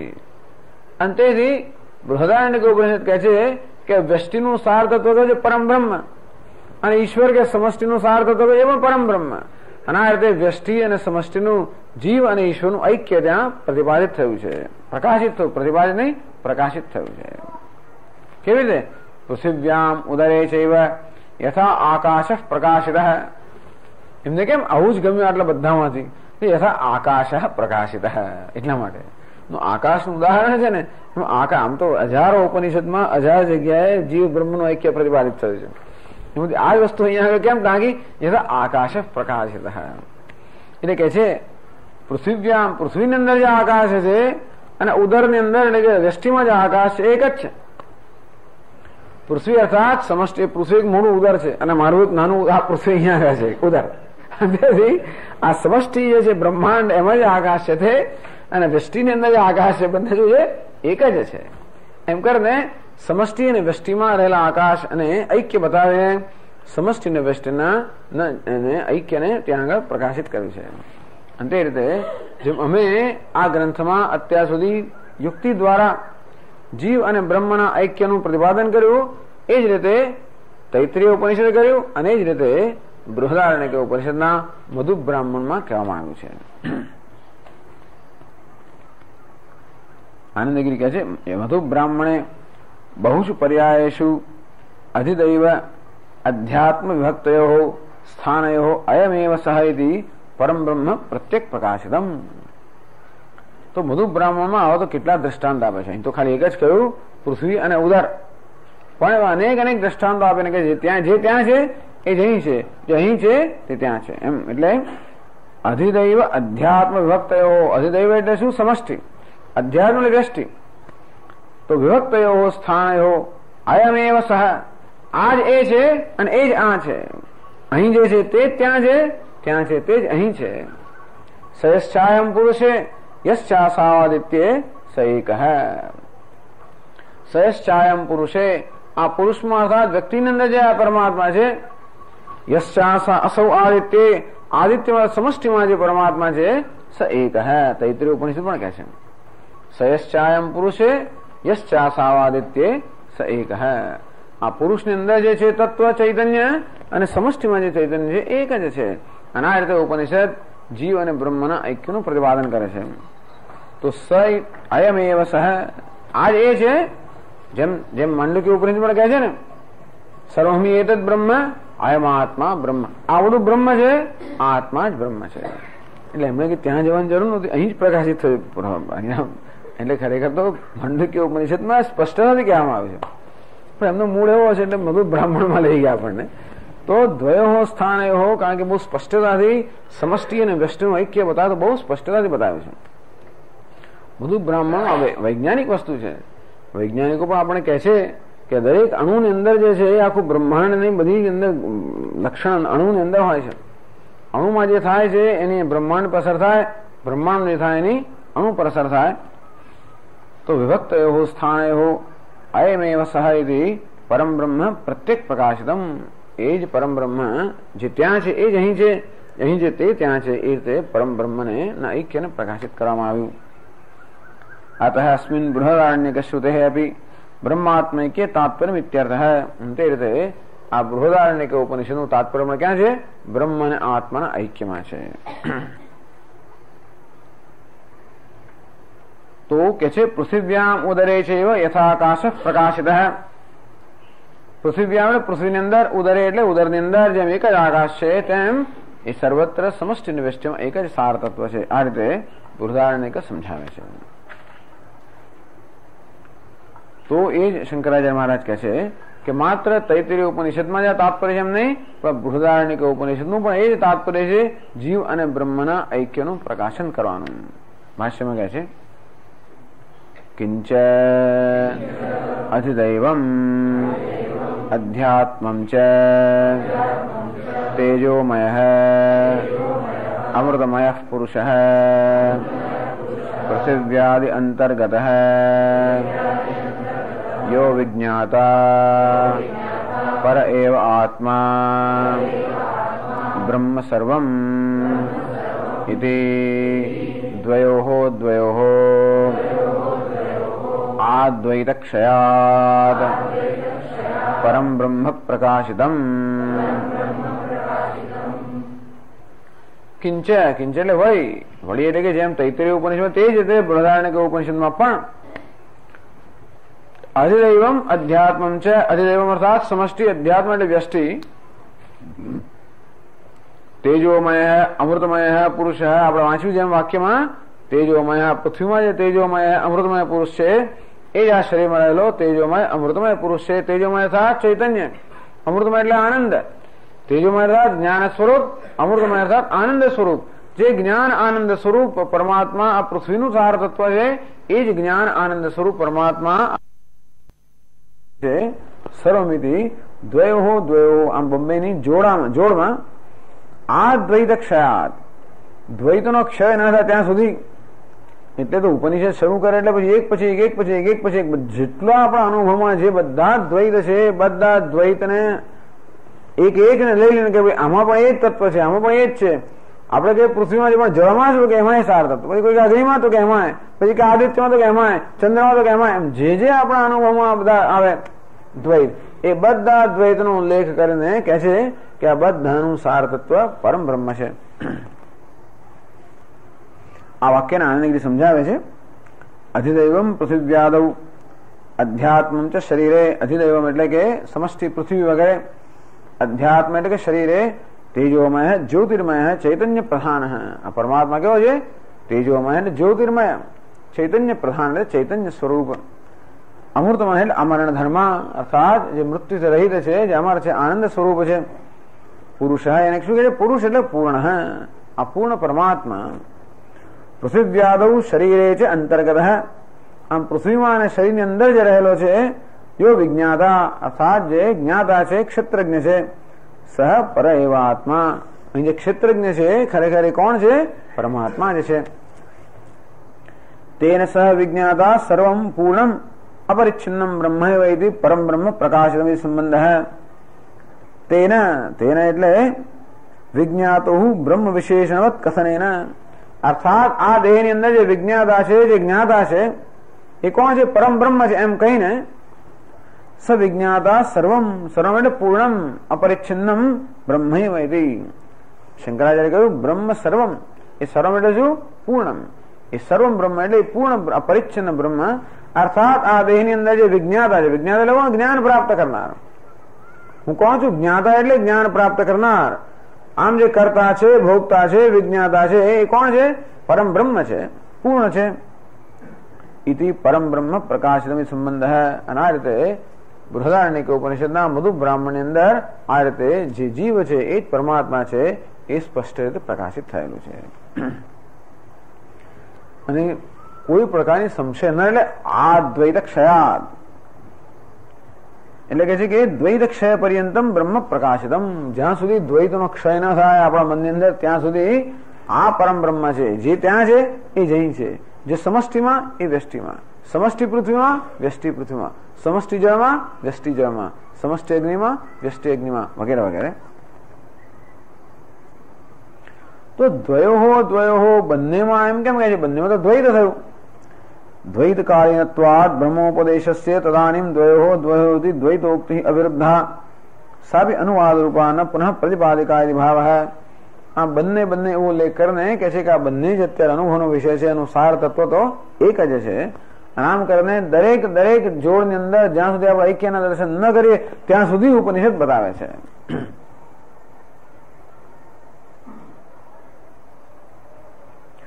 તો મધુ જ્ઞાને પ્રકાશિતમ. મધુ જ્ઞાનમાં બ્રહ્મ શબ્દ વાપર્યો નથી. મધુ જ્ઞાનમાં મધુ શબ્દ. મધુ જ્ઞાને મધુ એવો પ્રકાશિત ન બ્રહ્મ. કોઈ મધુ બ્રાહ્મણ નો અભ્યાસ કરતા બ્રહ્મ શબ્દ ના જણાય ત્યાં તો મધુ શબ્દ જણાય છે. તો મધુ બ્રાહ્મણમાં તો મધુનું પ્રકાશિત કરવામાં આવ્યું, તો મધુનું પ્રતિપાદન કરવામાં આવ્યું, ત્યાં બ્રહ્મનું ક્યાં પ્રતિપાદન કરવામાં આવ્યું છે? ત્યારે એટલે ભાષ્યકાર કહે છે ક્વ ઇતિ. આગળ કહે છે ભાષ્યમાં ક્વ इत्याह ब्रह्म विद्याख्यम मधु अमृतम अमृतत्वम मोदन हेतुत्वात् विज्ञायते यस्मिन् इति मधु ज्ञानम मधु ब्राह्मणम तस्मिन् इत्यर्थः। तो श्लोक में शू कह્યું द्वयो द्वयो मधु ज्ञाने। मधु ज्ञाने शब्द समझावे शंकराचार्य जी। ब्रह्म विद्याख्यम मधु, ब्रह्म विद्या જેને કહેવામાં છે એ મધુ છે। બ્રહ્મ વિદ્યાને કેમ મધુ કહેવામાં આવે છે? મધુ એટલે શું? મધ, મધ એટલે કેવું? અમૃત એટલે મીઠું, મીઠું એટલે મધુર। એ કહે અમૃતત્વમ એટલે મધુર કોને કહેવાય? અમૃતને કહેવાય। અમૃત કેવું છે? અમરતા પ્રદાન કરનારું છે। અને અથવા તો મધ કેવું છે? મોદન હેતુત્વાત આનંદ પ્રદાન કરનારું છે। આ મધ આપણે ખાય એટલે શું થાય? મોદન આનંદ થાય। અને તેથી આ બ્રહ્મ વિદ્યા જે છે એને ત્યાં મધુ કહેવામાં આવ્યું છે। બ્રહ્મ વિદ્યા આનંદ પ્રદાન કરે છે। વિદ્યાથી કે આનંદ થાય? તો આનંદ થાય વિદ્યાથી। કેમ વિદ્યાથી આનંદ થાય? કારણ જેમ જેમ આપણે વિદ્યા ગ્રહણ કરતા જઈએ તેમ તેમ આપણા ભ્રમ છૂટતા જાય, અને તેમ તેમ જેમ જેમ આપણે સમજતા જઈએ તેમ તેમ ભ્રમ આપણા છૂટતા થાય, અને તેમ આપણે મુક્તિનો અનુભવ કરતા જઈએ, અને તેથી આનંદ જન્મે। બાકી આવી વસ્તુમાં કોને આનંદ થાય? અને છતાં પણ આનંદ કેમ થાય છે? બ્રહ્મ વિદ્યા આપણને બધા ભ્રમમાંથી મુક્ત કરનારી હોવાના કારણે મુક્તિનો એ આનંદ છે। આમાં જે આનંદ આવે છે આ અધ્યાયમાંથી એ મુક્તિનો આનંદ છે। અને તેથી મોદન હેતુત્વાત આમ બ્રહ્મ વિદ્યાખ્યમ મધુ, બ્રહ્મ વિદ્યારૂપી મધુ એટલે કે અમૃત જે અત્યંત આનંદ આપનારું છે, મધુર છે, જે અમૃત સમાન છે, કારણ કે આપણને અત્યંત આનંદ આપનારું છે। વિજ્ઞાય યસ્મિન આ પ્રકારનું બ્રહ્મ વિદ્યારૂપી મધુ જેમાં આપણને એનું જ્ઞાન જેમાં થાય છે એને મધુ જ્ઞાન કહેવામાં આવે છે। મધુ બ્રાહ્મણમ અર્થાત બૃહદારણ્યક ઉપનિષદના દરેક દરેક અધ્યાયનું પણ નામ, દરેક દરેક બ્રાહ્મણનું પણ નામ, બધા નામ જુદા આપ્યા છે। અને તે રીતે બૃહદારણ્યક ઉપનિષદના બીજા અધ્યાયના 5મું બ્રાહ્મણને મધુ બ્રાહ્મણ કહેવામાં આવે છે। આ મધુ બ્રાહ્મણમ તસ્મિન, આ મધુ બ્રાહ્મણની અંદર આ પ્રકારે ત્યાં પ્રકાશન કરવામાં આવ્યું છે।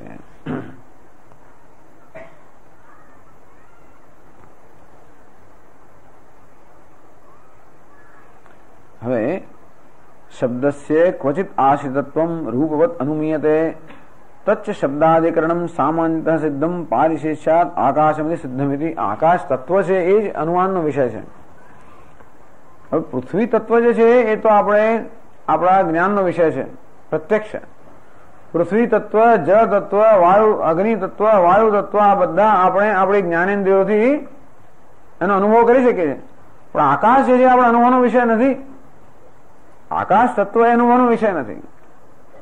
આપણે જોઈએ છે આકાશ જોતા નથી, આપણે જોઈએ છીએ રંગ જોઈએ છે, રૂપ જોઈએ છે, એ પરથી આકાશનું અનુમાન કરીએ છીએ। પણ આકાશ છે એવું તમે કેવી રીતે કહો છો? તો કે 5 ગુણો છે અને એટલે 5 તત્વો હોવા જોઈએ। એક ગંધ ગુણ છે, કોનો ગુણ છે? પૃથ્વીનો। એક સ્વાદ ગુણ છે, કોનો ગુણ છે? જળનો। એક રૂપ કે રંગ ગુણ છે, કોનો છે? અગ્નિનો। એક સ્પર્શ ગુણ છે, કોનો છે? વાયુનો। તો એક શબ્દ ગુણ બાકી રહી ગયો, એ કોનો હોવો જોઈએ? એ જેનો છે નામ આકાશ। એટલે કારણ કે આ શબ્દ એ ગુણ છે, દરેક દરેક ગુણનો કોઈનો કોઈ આશ્રય હોવો જોઈએ। ગંધ એ ગુણ છે એનો આશ્રય હોવો જોઈએ એટલે પૃથ્વી। રસ એ ગુણ છે એનો આશ્રય હોવો જોઈએ જળ। રંગ એ ગુણ છે એનો આશ્રય હોવો જોઈએ અગ્નિ। સ્પર્શ એ ગુણ છે એનો આશ્રય હોવો જોઈએ વાયુ। આમ શબ્દ પણ ગુણ છે એનો કોઈ આશ્રય હોવો જોઈએ। પણ પૃથ્વી, જળ, અગ્નિ કે વાયુનો આશ્રય ન હોવાને કારણે પારિશેષ્યા 5મું જે તત્વ રહ્યું કયું છે? આકાશમિતિ સિદ્ધમ। તેથી પારિશેષ ન્યાયથી આકાશ નામનું તત્વ છે એ સિદ્ધ થાય છે। તચ્ચ કલ્પના લાઘવાત એકમેવ ગમ્યતે। આકાશ કેટલા છે? આ આપણા ઉદરની અંદર આકાશ એક જુદું, પૃથ્વીનું આકાશ જુદું, ઘડાનું આકાશ જુદું। આકાશ અનેક ના હોઈ શકે। અનેક હોય તો બહુ લાંબી બધી કલ્પના થઈ જાય। અને તેથી કલ્પના લાઘવાત, હંમેશા કલ્પના ઓછામાં ઓછી કરીએ એટલું સારું। અને તેથી આકાશ એક જ હોવું જોઈએ। તથા ચ બહિરંતશ્ચ એકમેવ આકાશમ અનુમાન પ્રામાણ્યાત અધિગતમ। અને તેથી અંદર ને બહાર આકાશ એક જ છે એવું આપણે અનુમાનથી જાણી શકીએ છીએ. તથા અધિદૈવમ અધ્યાત્મમ ચ બ્રહ્મ પ્રત્યેક ભૂતમ સિદ્ધમ, જે રીતે આપણે સિદ્ધ કરીએ છીએ કે આકાશ છે, સમષ્ટિમાં રહેલો આકાશ અને વ્યષ્ટિમાં રહેલો આકાશ એમ એક જ છે, અને તે રીતે સમષ્ટિનું સાર તત્વ પરમ બ્રહ્મ અને વ્યષ્ટિનું સાર તત્વ આત્મા એક જ છે. આ રીતે આપણે સમજી શકીએ છીએ.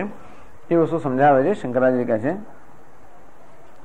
કિમિવ ઇત્યાહ પૃથિવ્યામ ઉદરે ચૈવ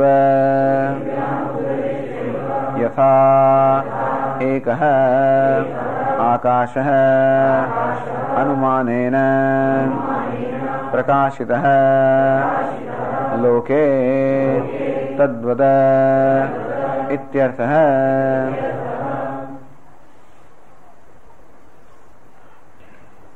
કેવી રીતે તો કહે છે પૃથિવ્યામ ઉદરે ચૈવ, પૃથ્વીની અંદર ને ઉદરની અંદર પણ યથા એક એવ આકાશ, કે પૃથ્વીમાં રહેલો આકાશ અને ઉદરમાં રહેલો આકાશ એક જ છે, એમને અનુમાનથી આપણે કહી શકીએ, કારણ કે આકાશ અનેક ન હોય.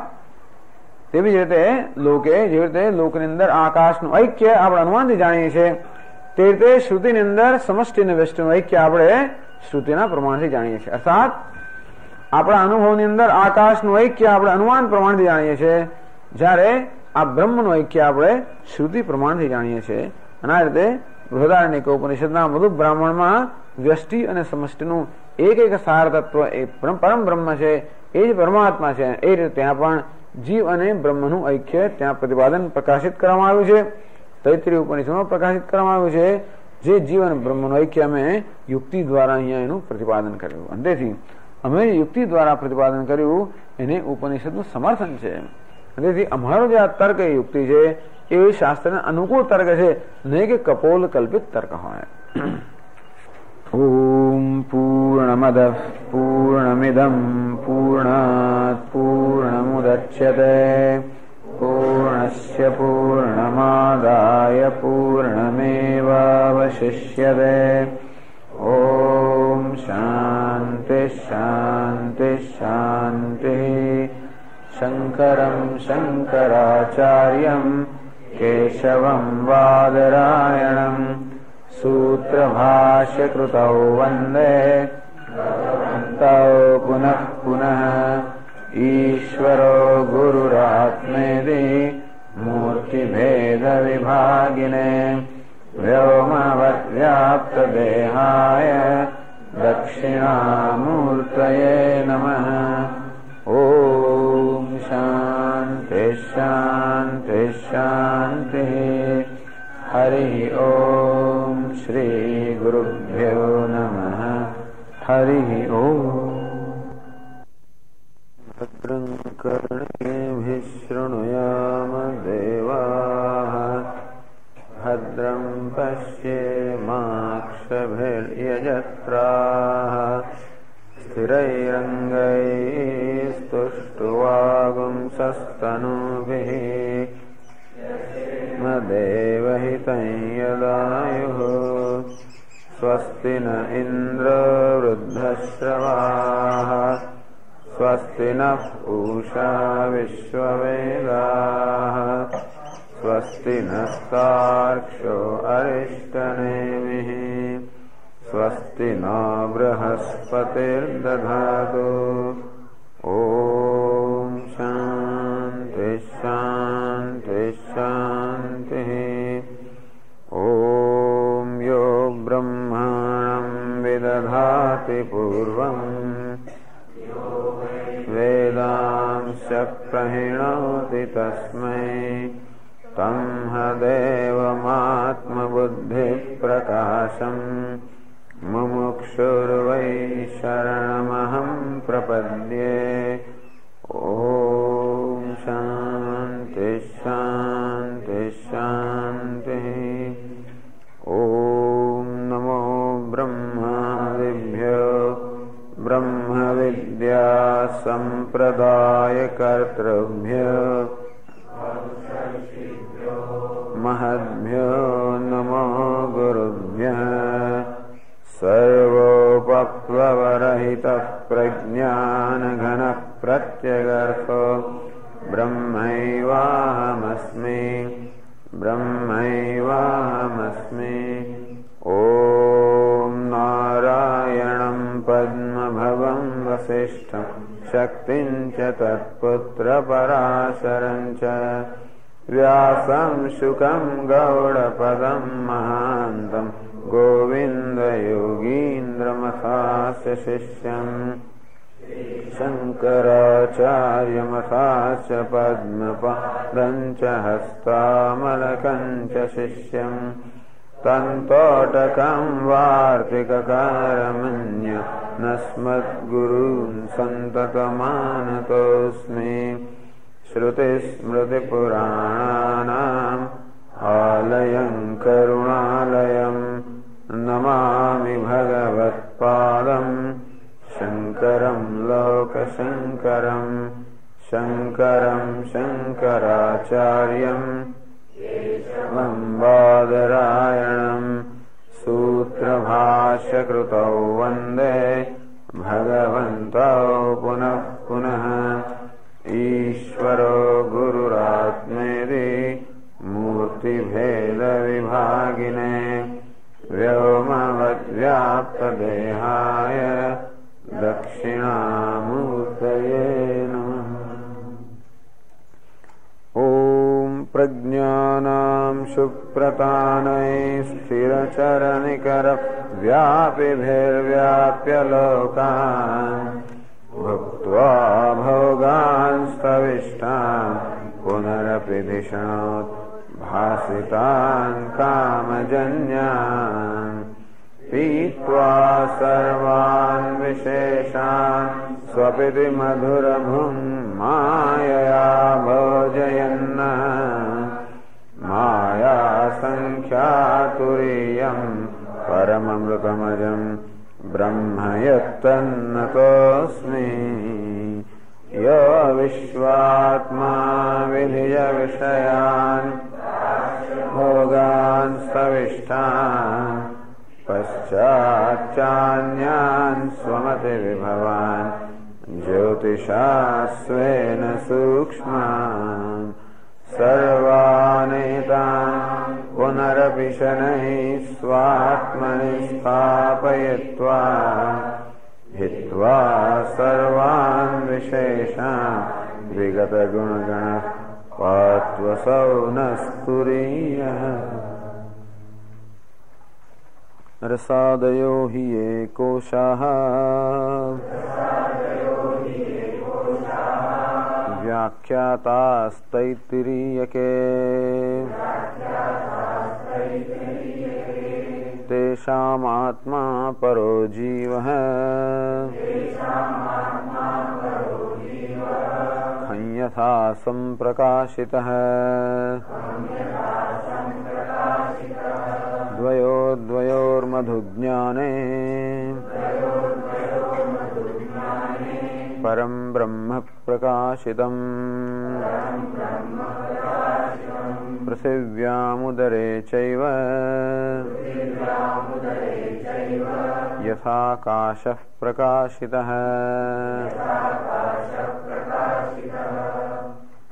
रसादयो हि ये कोशाः व्याख्याताः तैत्तिरीयके। तैत्तिरीय उपनिषदમાં અન્નમય રસથી રસમયથી માંડીને આનંદમય સુધીના જે પંચકોશની વિસ્તારથી વ્યાખ્યા કરવામાં આવી છે તેષામ આત્મા પરોજીવ. અવાજ બહુ નાનો છે બેન. તેષામ આત્મા પરોજીવ. આ બધા પંચકોશનો આત્મા પર એટલે પરમાત્મા એ સર્વનો આત્મા છે. આ સાદ પરમાત્માને કારણે આ સર્વ આત્માવાન છે. जीव है ये परमात्मा आ सर्वकोश ने धारण करनार છે अर्थात में जीवन प्रदान करनार છે. अंते એ તૈત્તિરીય ઉપનિષદમાં આ પંચકોશની વ્યાખ્યા કરવામાં આવી છે. પંચકોશની એટલા વ્યાખ્યા કરવામાં આવી કે કોશ જેવી રીતે જેમ મ્યાન કોઈ તલવારને પોતાની અંદર ઢાંકી દેતી હોય અંતે રીતે આ કોશ આત્માને જાણે કે ઢાંકી દે છે. શરીર પ્રાણ મન બુદ્ધિ આ સર્વ ઉપાધિ હોવાને કારણે એમાં સ્વાભાવિક રીતે મનુષ્યને આત્મભાવ છે અને ઉપાધિમાં આત્મભાવ હોવાને કારણે અર્થાત હું ઉપાધિ છું એ પ્રકારનો ભ્રમ એ આત્માના વાસ્તવિક સ્વરૂપને ઢાંકી દે છે. જે રીતે આ સર્પ છે ભ્રમ રજ્જુના વાસ્તવિક સ્વરૂપને ઢાંકે છે અંતે રીતે હું ઉપાધિ છું, હું દેહ છું, મનુષ્યોહમ, પ્રાણીહમ, પ્રમાતાહમ, કર્તાહમ, ભોગતાહમ. હું મનુષ્ય છું, અન્નમય કોષ. હું પ્રાણી છું, પ્રાણમય કોષ. હું પ્રમાતા છું, જ્ઞાતા છું, મનોમય કોષ. હું કરતા છું, વિજ્ઞાનમય કોષ. હું ભોગતા છું, આનંદમય કોષ. આમ આ કોષ હતા આ ભિન્ન ભિન્ન પ્રકારના ખ્યાલો કે ભિન્ન ભિન્ન પ્રકારના ભ્રમ. આમાં જે અનેક ભ્રમ આત્મા વિશે આપણે સેવી રહ્યા છીએ એ બધા ભ્રમને જાણે કે આ 5 વિભાગમાં વહેંચી શકાય. અને પ્રાણી માત્ર પ્રત્યેક મનુષ્ય આ પ્રકારના ભ્રમ સેવી રહ્યો હોવાને કારણે આ બધા ભ્રમ કહે જે સર્વસામાન્ય ભ્રમ છે. હું મનુષ્ય છું અર્થાત સ્થૂળ દેહ સાથે સ્થૂળ દેહમાં અહંભાવ. હું પ્રાણી છું અર્થાત પ્રાણની અંદર અહંભાવ. હું પ્રમાતા છું, મનમાં અહંભાવ.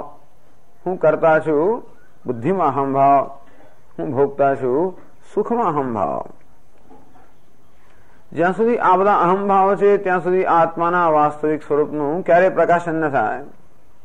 એટલે તૈત્રીય ઉપનિષદ કહે છે નહીં, આ આત્મા નથી.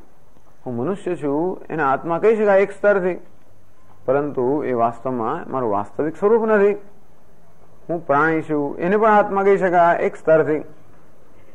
હું પ્રમાતા છું, કરતા છું, ભોગતા છું, કોઈને કોઈ દ્રષ્ટિબિંદુથી આને આપણે આત્મા કહી શકીએ, વાત બરોબર છે.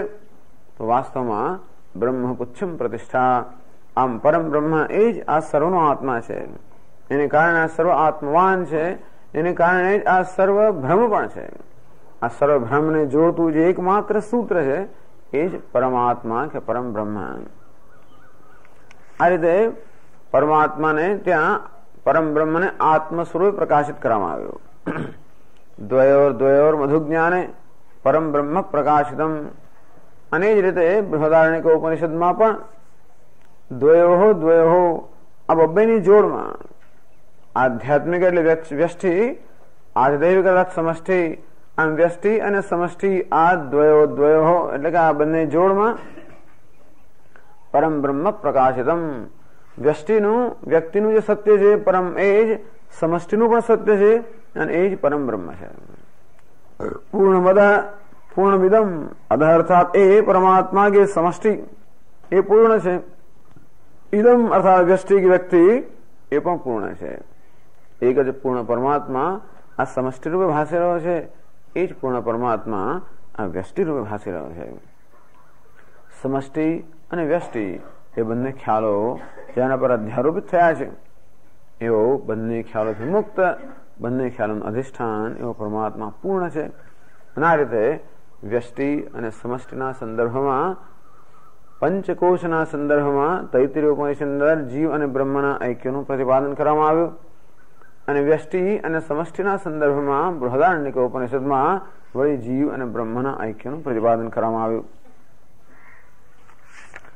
હવે આગળ 13મા શ્લોકથી કહે છે ઇતશ્ચૈકત્વે શ્રુતિનામ તાત્પર્યમ. વળી આ બીજું પણ કારણ છે જ્યારે આપણે કહી શકીએ કે બધી શ્રુતિ અર્થાત ઉપનિષદનું તાત્પર્ય ઐક્યમાં છે. આમ અત્યારે આ શ્રુતિની ચર્ચા છે. 10 શ્લોકોની અંદર તર્કથી કે યુક્તિથી બતાવવામાં આવ્યું કે કેવી રીતે જીવ અને બ્રહ્મ એક જ છે. અને હવે આ શ્લોકોમાં બતાવે છે કે જે યુક્તિથી બતાવવામાં આવ્યું એ જ વાસ્તવમાં ઉપનિષદનું શાસ્ત્રનું તાત્પર્ય છે. તો એ તાત્પર્ય દર્શાવવા માટે તૈત્રીય ઉપનિષદ અને બૃહદારણ્યક આ બે ઉપનિષદનું ઉદ્ધારણ કરવામાં આવ્યું. હવે બધા જ ઉપનિષદનું તાત્પર્ય આ શ્લોકમાં બતાવે. 13મા શ્લોકમાં ઇતશ્ચ એકત્વે શ્રુતિનામ તાત્પર્યમ. બીજું પણ કારણ છે જેથી અમે કહી શકીએ કે બધી શ્રુતિ કે બધા જ ઉપનિષદનું તાત્પર્ય આ જીવ અને બ્રહ્મના ઐક્યમાં જ છે. અને એ રીતે 13મો શ્લોક કહે છે જીવાત્મનોરનન્યત્વમ અભેદેન પ્રશસ્યતે નાનાત્વમ નિંદ્યતે યચ્ચ तदेवं हि समंजसम्। जीवात्मनोः अनन्यत्वम् अभेदेन प्रशस्यते। अभेदेन प्रशस्यते। जीवात्मनोः जीव અને પરમાત્માનું અનન્યત્વમ કે જીવ અને પરમાત્મા અનન્ય છે, અર્થાત જીવ અને પરમાત્મામાં કોઈ અન્યતા નથી, કોઈ અંતર નથી, બંને એક જ છે. એ અનન્યત્વમ પ્રશસ્યતે. આ જીવ અને પરમાત્માનું ઐક્ય છે, પ્રશસ્યતે, એની શ્રુતિમાં ઉપનિષદમાં સર્વત્ર પ્રશંસા કરવામાં આવી છે. અભેદેન પ્રશસ્યતે. કોઈ પ્રકારના ભેદ વગર, અર્થાત કોઈ ઉપનિષદ એવું નથી જે આ જીવ અને આત્માના ઐક્યની પ્રશંસા ન કરતો હોય. અભેદ અર્થાત એક કંઠથી બધા જ ઉપનિષદ કે સમગ્ર વેદ એક કંઠથી જીવ અને આ પરમાત્માના ઐક્યની પ્રશંસા કરે છે. બ્રહ્મવેદ બ્રહ્મૈવ ભવતિ, સયો હોય તદ બ્રહ્મવેદ બ્રહ્મૈવ ભવતિ. આ બ્રહ્મને જે જાણે છે એ બ્રહ્મ જ બની જાય છે. બ્રહ્મવિદ આપનોતિ પરમ. બ્રહ્મનો જ્ઞાતા પરમ અર્થાત અનંત તત્વને પ્રાપ્ત કરે છે, અનંતતાને પૂર્ણતાને પ્રાપ્ત કરે છે. તર્તિ શોકમ આત્મવિદ. આત્માનો જ્ઞાતા સર્વ શોકને તરી જાય છે. ઇત્યાદિના બ્રહ્મભાવ ફલવાદેન ઇત્યર્થ. આમ ઉપનિષદ બતાવે છે કે બ્રહ્મનો જ્ઞાતા બ્રહ્મ બની જાય છે. બસ એથી વધારે પ્રશંસા શું હોઈ શકે? બ્રહ્મ તત્પૂર્ણ, પૂર્ણમેવા અવશિષ્યતે. પૂર્ણ જ અવશિષ્ટ રહી જાય છે. સર્વ અપૂર્ણતાનો બાદ થવાથી વાસ્તવમાં જેને અપૂર્ણ જીવ માની લેવામાં આવ્યો છે એની અપૂર્ણતાનો બાદ થવાથી પૂર્ણ એવા અવશિષ્યતે. વાસ્તવમાં તો પૂર્ણ જ અવશેષ રહી જાય છે. પૂર્ણથી અન્ય કાંઈ જ રહેતું નથી, કારણ કે સર્વ અપૂર્ણતા મિથ્યા હોવાને કારણે સર્વનો બાદ થઈ ગયો. અને આ રીતે ઉપનિષદ બધા એક કંઠે કહે છે કે કેવી રીતે બ્રહ્મના જ્ઞાનથી આત્મા અર્થાત જીવ બ્રહ્મ બની જાય છે. અર્થાત બ્રહ્મ હતો જ અને હું બ્રહ્મ નથી એ પ્રકારનો ભ્રમ દૂર થતા કેવી રીતે આ જીવ પોતાના વાસ્તવિક સ્વરૂપ અર્થાત બ્રહ્મમાં પ્રતિષ્ઠિત થાય છે. એમ કરીને આ અભેદની અથવા અનન્યત્વની કે જીવ અને બ્રહ્મ એક છે એ ઐક્યની આ રીતે પ્રશંસા કરવામાં આવે છે. યત પ્રશસ્યતે તદ વિધેયમ. પ્રશંસા કેમ કરવામાં આવે છે? જેની પ્રશંસા કરવામાં આવતી હોય હંમેશા એનું પાલન કરવું જોઈએ. જેની પ્રશંસા કરવામાં આવતી હોય એનું પાલન કરવું જોઈએ. અર્થાત એનું વિધાન કરવામાં આવે છે.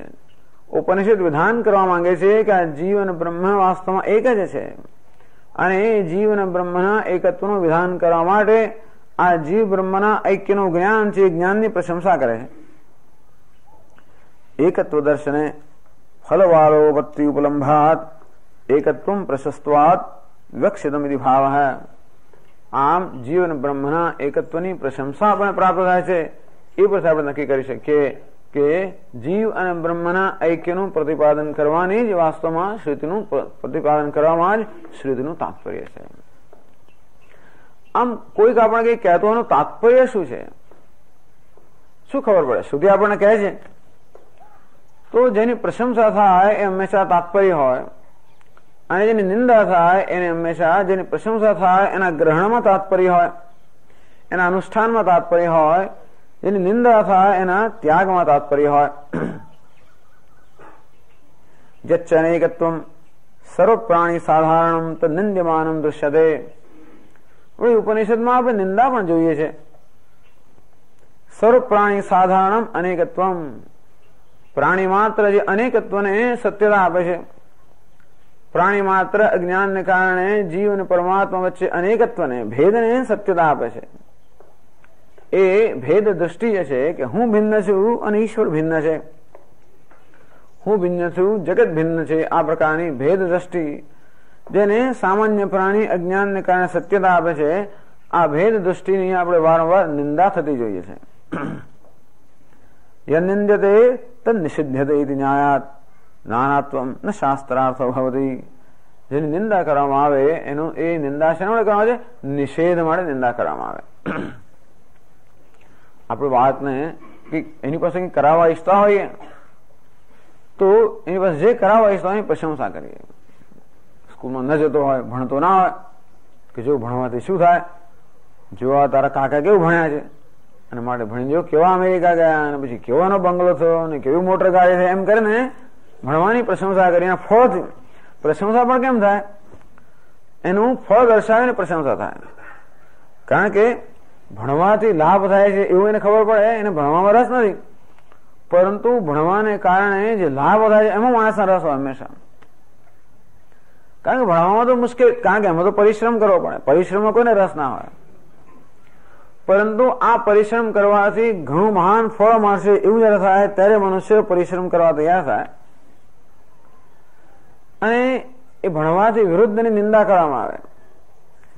જો આપણો લારી ખેંચનારો જોયો તો કે હા જો સ્કૂલમાં નહીં જોયું તો આવું કરવું પડશે, એમ કરીને એનું ફળથી નિંદા કરવામાં આવે છે. જેથી ભલે નહીં ભણવામાં રખડવાની અંદર કદાચ અત્યારે આનંદ રહ્યો હોય, પણ ભવિષ્યમાં કયા પ્રકારનું દુઃખ જન્મ છે એના વિચારથી આ માણસ પરિશ્રમ કરવા તૈયાર થાય. એટલે આપણે સામાન્ય વ્યવહારમાં પણ જેનું વિધાન કરવા માંગતા હોઈએ એની પ્રશંસા કરતા હોઈએ છીએ અને જેનો નિષેધ કરવા માંગતા હોઈએ એની નિંદા કરતા હોઈએ છીએ. શાસ્ત્ર પણ આ જ પદ્ધતિ અપનાવે છે કે જેનું વિધાન કરવા માંગે છે, આપણે જેનું અનુષ્ઠાન કરીએ એવું ઈચ્છે છે એની પ્રશંસા કરે છે. આમ જીવ અને બ્રહ્મના ઐક્યની પ્રશંસા, જીવ અને બ્રહ્મના ઐક્યનું જ્ઞાન પ્રાપ્ત કરવાથી શું મહાન ફળ પ્રાપ્ત થાય એમ ફળની પ્રશંસા દ્વારા જીવ અને બ્રહ્મના ઐક્યના જ્ઞાનની પ્રશંસા કરે છે. અને સાથે સાથે એ ઐક્ય પ્રાપ્ત ન કર્યું હોય તો કેવી મનુષ્ય કેવો સંસારમાં સતત ફસાયેલો હોય છે, કેવા અનર્થનો ભોગ બને છે. આમ જે દ્વૈત દૃષ્ટિથી કેવું અનર્થ ઉત્પન્ન થાય છે એ રીતે અનર્થ ફળ બતાવીને દ્વૈત દૃષ્ટિની નિંદા કરે છે. નાનાત્વમ નિંદ્યતે યચ્ચ, અને વળી પાછું બે વસ્તુ છે, એકત્વની અનન્યત્વની પ્રશંસા થાય છે અને નાનાત્વ અર્થાત ભેદ દૃષ્ટિની નિંદા થાય છે. તદેવમ વિસમંજસમ તદ ઉભયમ, તદ એટલે ઉભયમ, આ બંને એકત્વ પ્રશંસનમ નાનાત્વ નિંદનમ છે એકત્વમેવ શાસ્ત્રીયમ ઇતિ અભ્યુગમ્ય સતી યુક્તમ. તેથી આમ શાસ્ત્રનું અધ્યયન કરવાથી આપણે સ્પષ્ટતાથી સમજી શકીએ કે જીવ અને બ્રહ્મના ઐક્યનું પ્રતિપાદન કરવાનું શાસ્ત્રનું તાત્પર્ય છે અને આ ભેદ દ્રષ્ટિ એ શાસ્ત્રનું તાત્પર્ય નથી. ભેદ દ્રષ્ટિ એ સરળ અનુભવ છે અને છતાં પણ અનુભવથી જન્મેલી ભેદ દ્રષ્ટિની નિંદા કરવામાં આવે છે. અને અભેદ દ્રષ્ટિ એ આપણો અનુભવ નથી અને છતાં પણ અભેદ દ્રષ્ટિની પ્રશંસા કરવામાં આવે છે, કારણ કે અભેદમાં અપૂર્વતા રહેલી છે, ભેદમાં નહીં. એટલે કે છે તદેવમ સમંજસમ, અંતેથી એ જ સમંજસ એટલે એ જ ન્યાય સંગત છે. આમ શ્રુતિના અધ્યયનથી આપણે નિશ્ચય કરી શકીએ કે જીવ અને બ્રહ્મનું ઐક્ય એ જ શ્રુતિને સંમત છે અને આ ભેદ દૃષ્ટિ શ્રુતિને સંમત નથી. એ વસ્તુ હવે શંકરાચાર્યજી ભાષ્યમાં સમજાવે છે.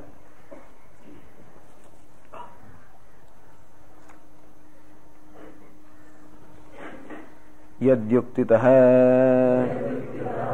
શ્રુતિતશ્ચ નિર્ધારિતમ જીવસ્ય પરસ્ય ચ આત્મનઃ જીવાત્મનોઃ અનન્યત્વમ અભેદેન પ્રશસ્યતે સ્તુયતે શાસ્ત્રેણ વ્યાસાદિભિશ્ચ.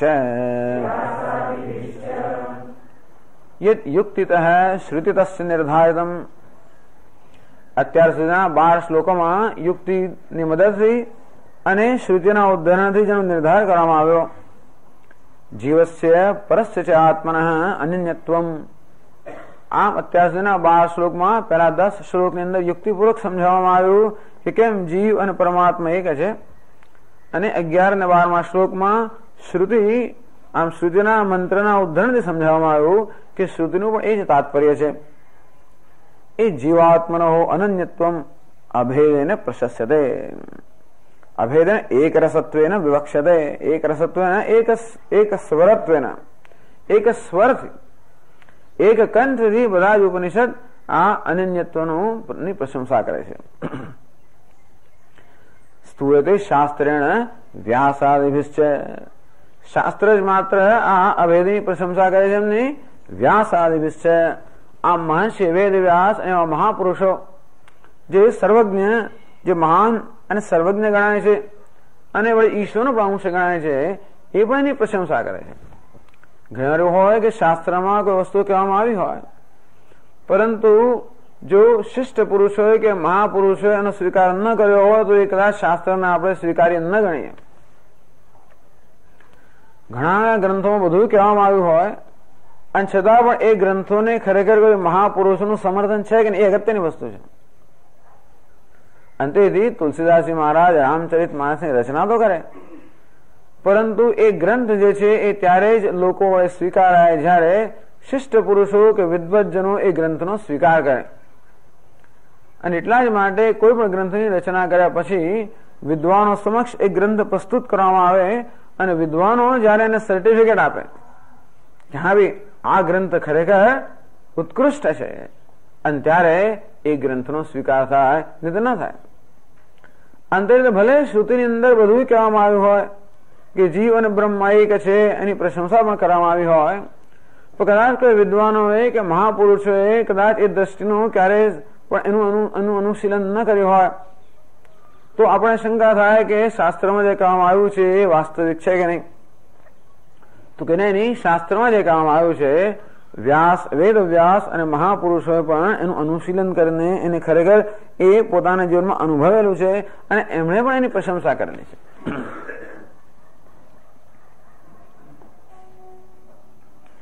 કેવી રીતે? વ્યાસ પરાશરાદિશ્ચ વેદાર્થમ વ્યાચક્ષાણૈ એકત્વમ સ્તુયતે. આમ વ્યાસ, મહર્ષિ વેદ વ્યાસ, પરાશર મુનિ, આ જે બધા વેદાર્થમ વ્યાચક્ષાણૈ, વેદના અર્થની વ્યાખ્યા કરનારા જે મહર્ષિઓ છે એમણે પણ આ રીતે અભેદ દર્શનની સ્તુતિ કરેલી છે. વાસુદેવ સ્વરૂમિતિ સમહાત્મા સુદુર્લભ. વેદવ્યાસ ભગવાન ભગવદ્ ગીતામાં કહે છે વાસુદેવ બહુનામ જન્માનામંતે જ્ઞાનવાન મામ પ્રપદ્યતે. એ તો જાણે બીજી વસ્તુ છે.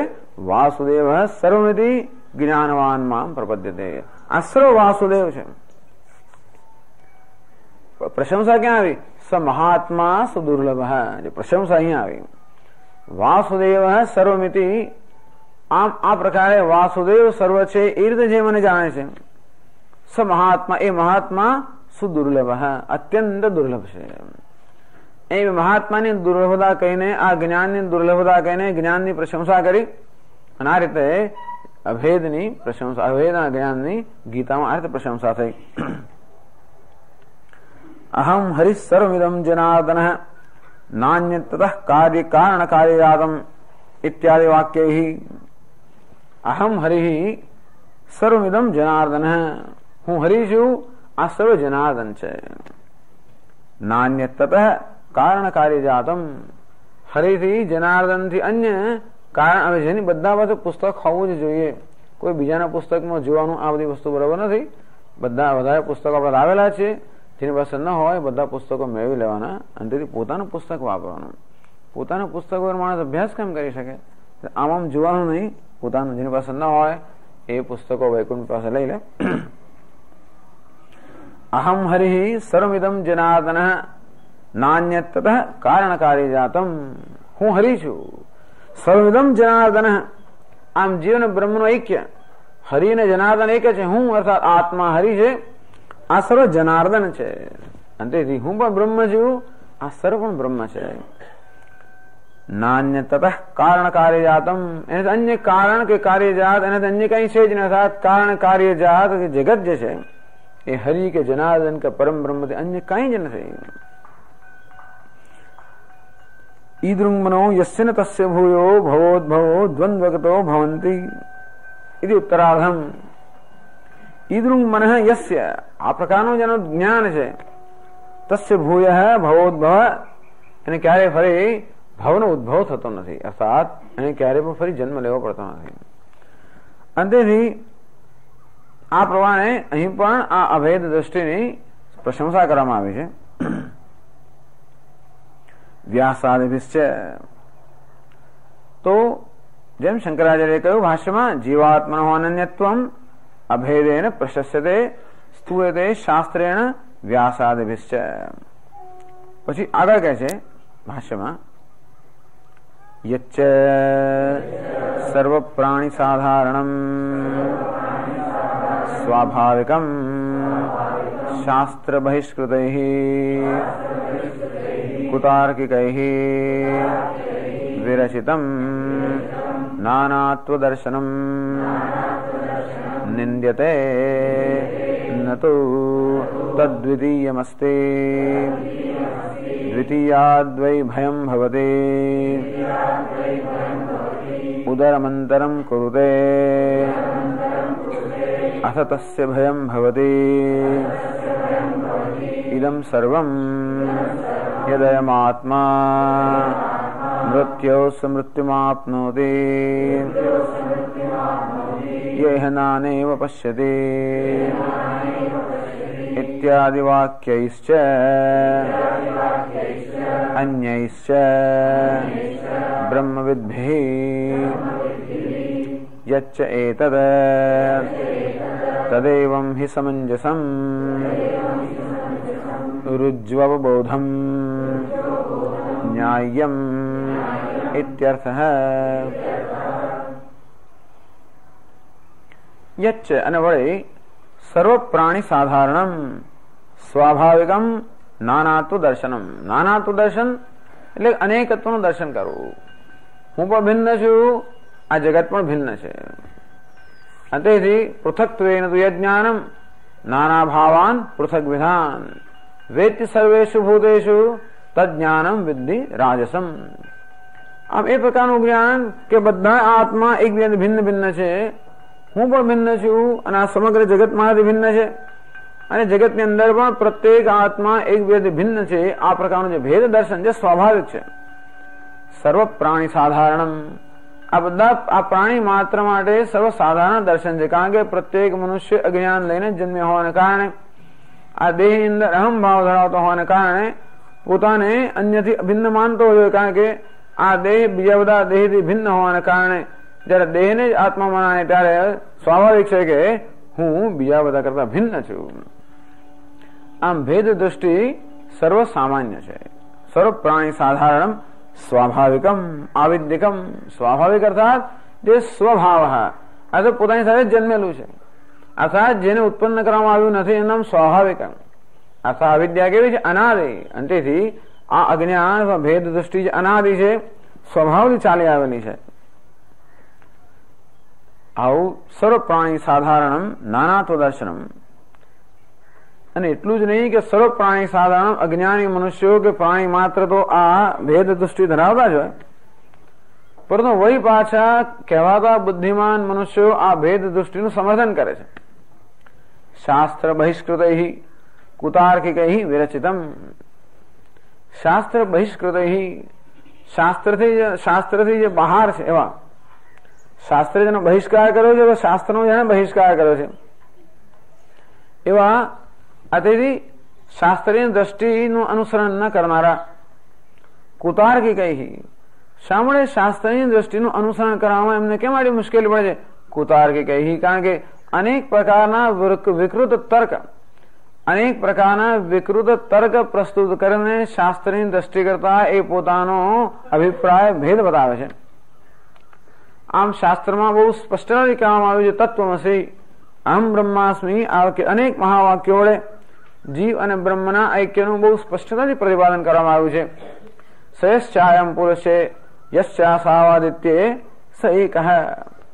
અને અર્થાત આ વ્યષ્ટિમાં જે છે અને સમષ્ટિમાં જે ચૈતન્ય છે એક જ છે. અનેક સ્થળે આ રીતે જીવ અને બ્રહ્મનું અર્થાત સમગ્ર જગતનું ઐક્ય, આ સર્વદ્વૈત, જેમ અનેક બધા તરંગો છે એક જ જળમાંથી ઉદ્ભવેલા છે, એક જ જળમાંથી સર્વ તરંગો ઉદ્ભવેલા છે, એક જ જળમાં સર્વ તરંગો છે અને એક જ જળમાં છેવડે વિલીન થઈ જાય. તે રીતે યતો વા ઇમાની ભૂતાની જાયંતે, એક જ પરમાત્માથી સમગ્ર વૈવિધ્યપૂર્ણ જગત જન્મેલું છે. એ જ પરમાત્માની અંદર જ સ્થિત છે. એ પરમાત્મા સર્વ વિલીન થઈ ગયા છે, અર્થાત એ પરમાત્માથી અભિન્ન છે, અનન્ય છે. આમ એકત્વનું જે સમગ્ર જગત કે સમગ્ર સૃષ્ટિ સમગ્ર અસ્તિત્વના ઐક્યનું પ્રતિપાદન કરવામાં આવ્યું છે અને એ ખૂબ જ સંતોષ આપનારું છે. ઐક્ય દૃષ્ટિનો વિરોધ કરવાની ખરેખર આવશ્યકતા જ નથી. ઐક્ય છે કે એટલે જ દ્વિતીયાદ્વૈ ભયમ ભવતી એ પણ કહે છે કે જ્યાં દ્વૈત હોય, જ્યાં ભેદભાવ હોય, ત્યાં ક્યારેય પણ મનુષ્યને સંતોષ કે ક્યારેય પણ એને નિરાંત ના હોઈ શકે. જ્યાં પણ ભેદભાવ હોય ક્યારેય પણ આપણને સ્વસ્થતા ના હોઈ શકે. હંમેશા આપણે અસ્વસ્થ બની જઈએ જ્યાં ભેદભાવ. ત્યાં અંતેથી ભેદભાવથી ક્યારેય કોઈને સંતોષ કે આનંદ થઈ જ ના શકે. અને છતાં પણ કોઈક કારણસર કોઈક પ્રકારના મનની વિકૃતતાને કારણે આ ભેદભાવને સમર્થન આપનારા પણ અને એ ભેદભાવને સમર્થન આપવા માટે અનેક પ્રકારના વિકૃત તર્કને પ્રસ્તુત કરનારા શાસ્ત્રથી બહિષ્કૃત જે તાર્કિકો છે. એટલે એક તો બિચારો અજ્ઞાની છે જ, અંધ તો છે જ, અંધેનૈવ નિયમાના યથાંધા. આ બીજા બધા કુતાર્કિકો છે એ વળી પાછા એની આ દ્વૈત દ્રષ્ટિને સમર્થન આપે છે. કુતાર્કિકૈ વિરચિતમ નાનાત્વ દર્શનમ નિંદ્યતે. અંતેથી શાસ્ત્ર આ કુતાર્કિકોની પણ નિંદા કરે છે. અવિદ્યાયામંતરે વર્તમાના સ્વયં ધીરા પંડિતમ મન્યમાના. આમ પોતાની જાતને ધીર અને પંડિત માનનારા, પોતાને વ્યવહાર કુશળ માનનારા, શાસ્ત્ર કુશળ માનનારા એવાની આ શાસ્ત્ર સતત નિંદા કરે છે. એટલે કુતાર્કિકોની પણ શાસ્ત્ર નિંદા કરે છે. આમ તેથી શાસ્ત્ર જેની નિંદા કરે છે નાનાત્વ દર્શનમ નિંદ્યતે. તો આ નાનાત્વ દર્શન અર્થાત આજે અનેકત્વનું દર્શન, ભેદભાવ નિંદ્યતે, જેની નિંદા કરવામાં આવે છે. કઈ રીતે નિંદ્યતે? ન તો તદ્વિતીયમસ્તિ.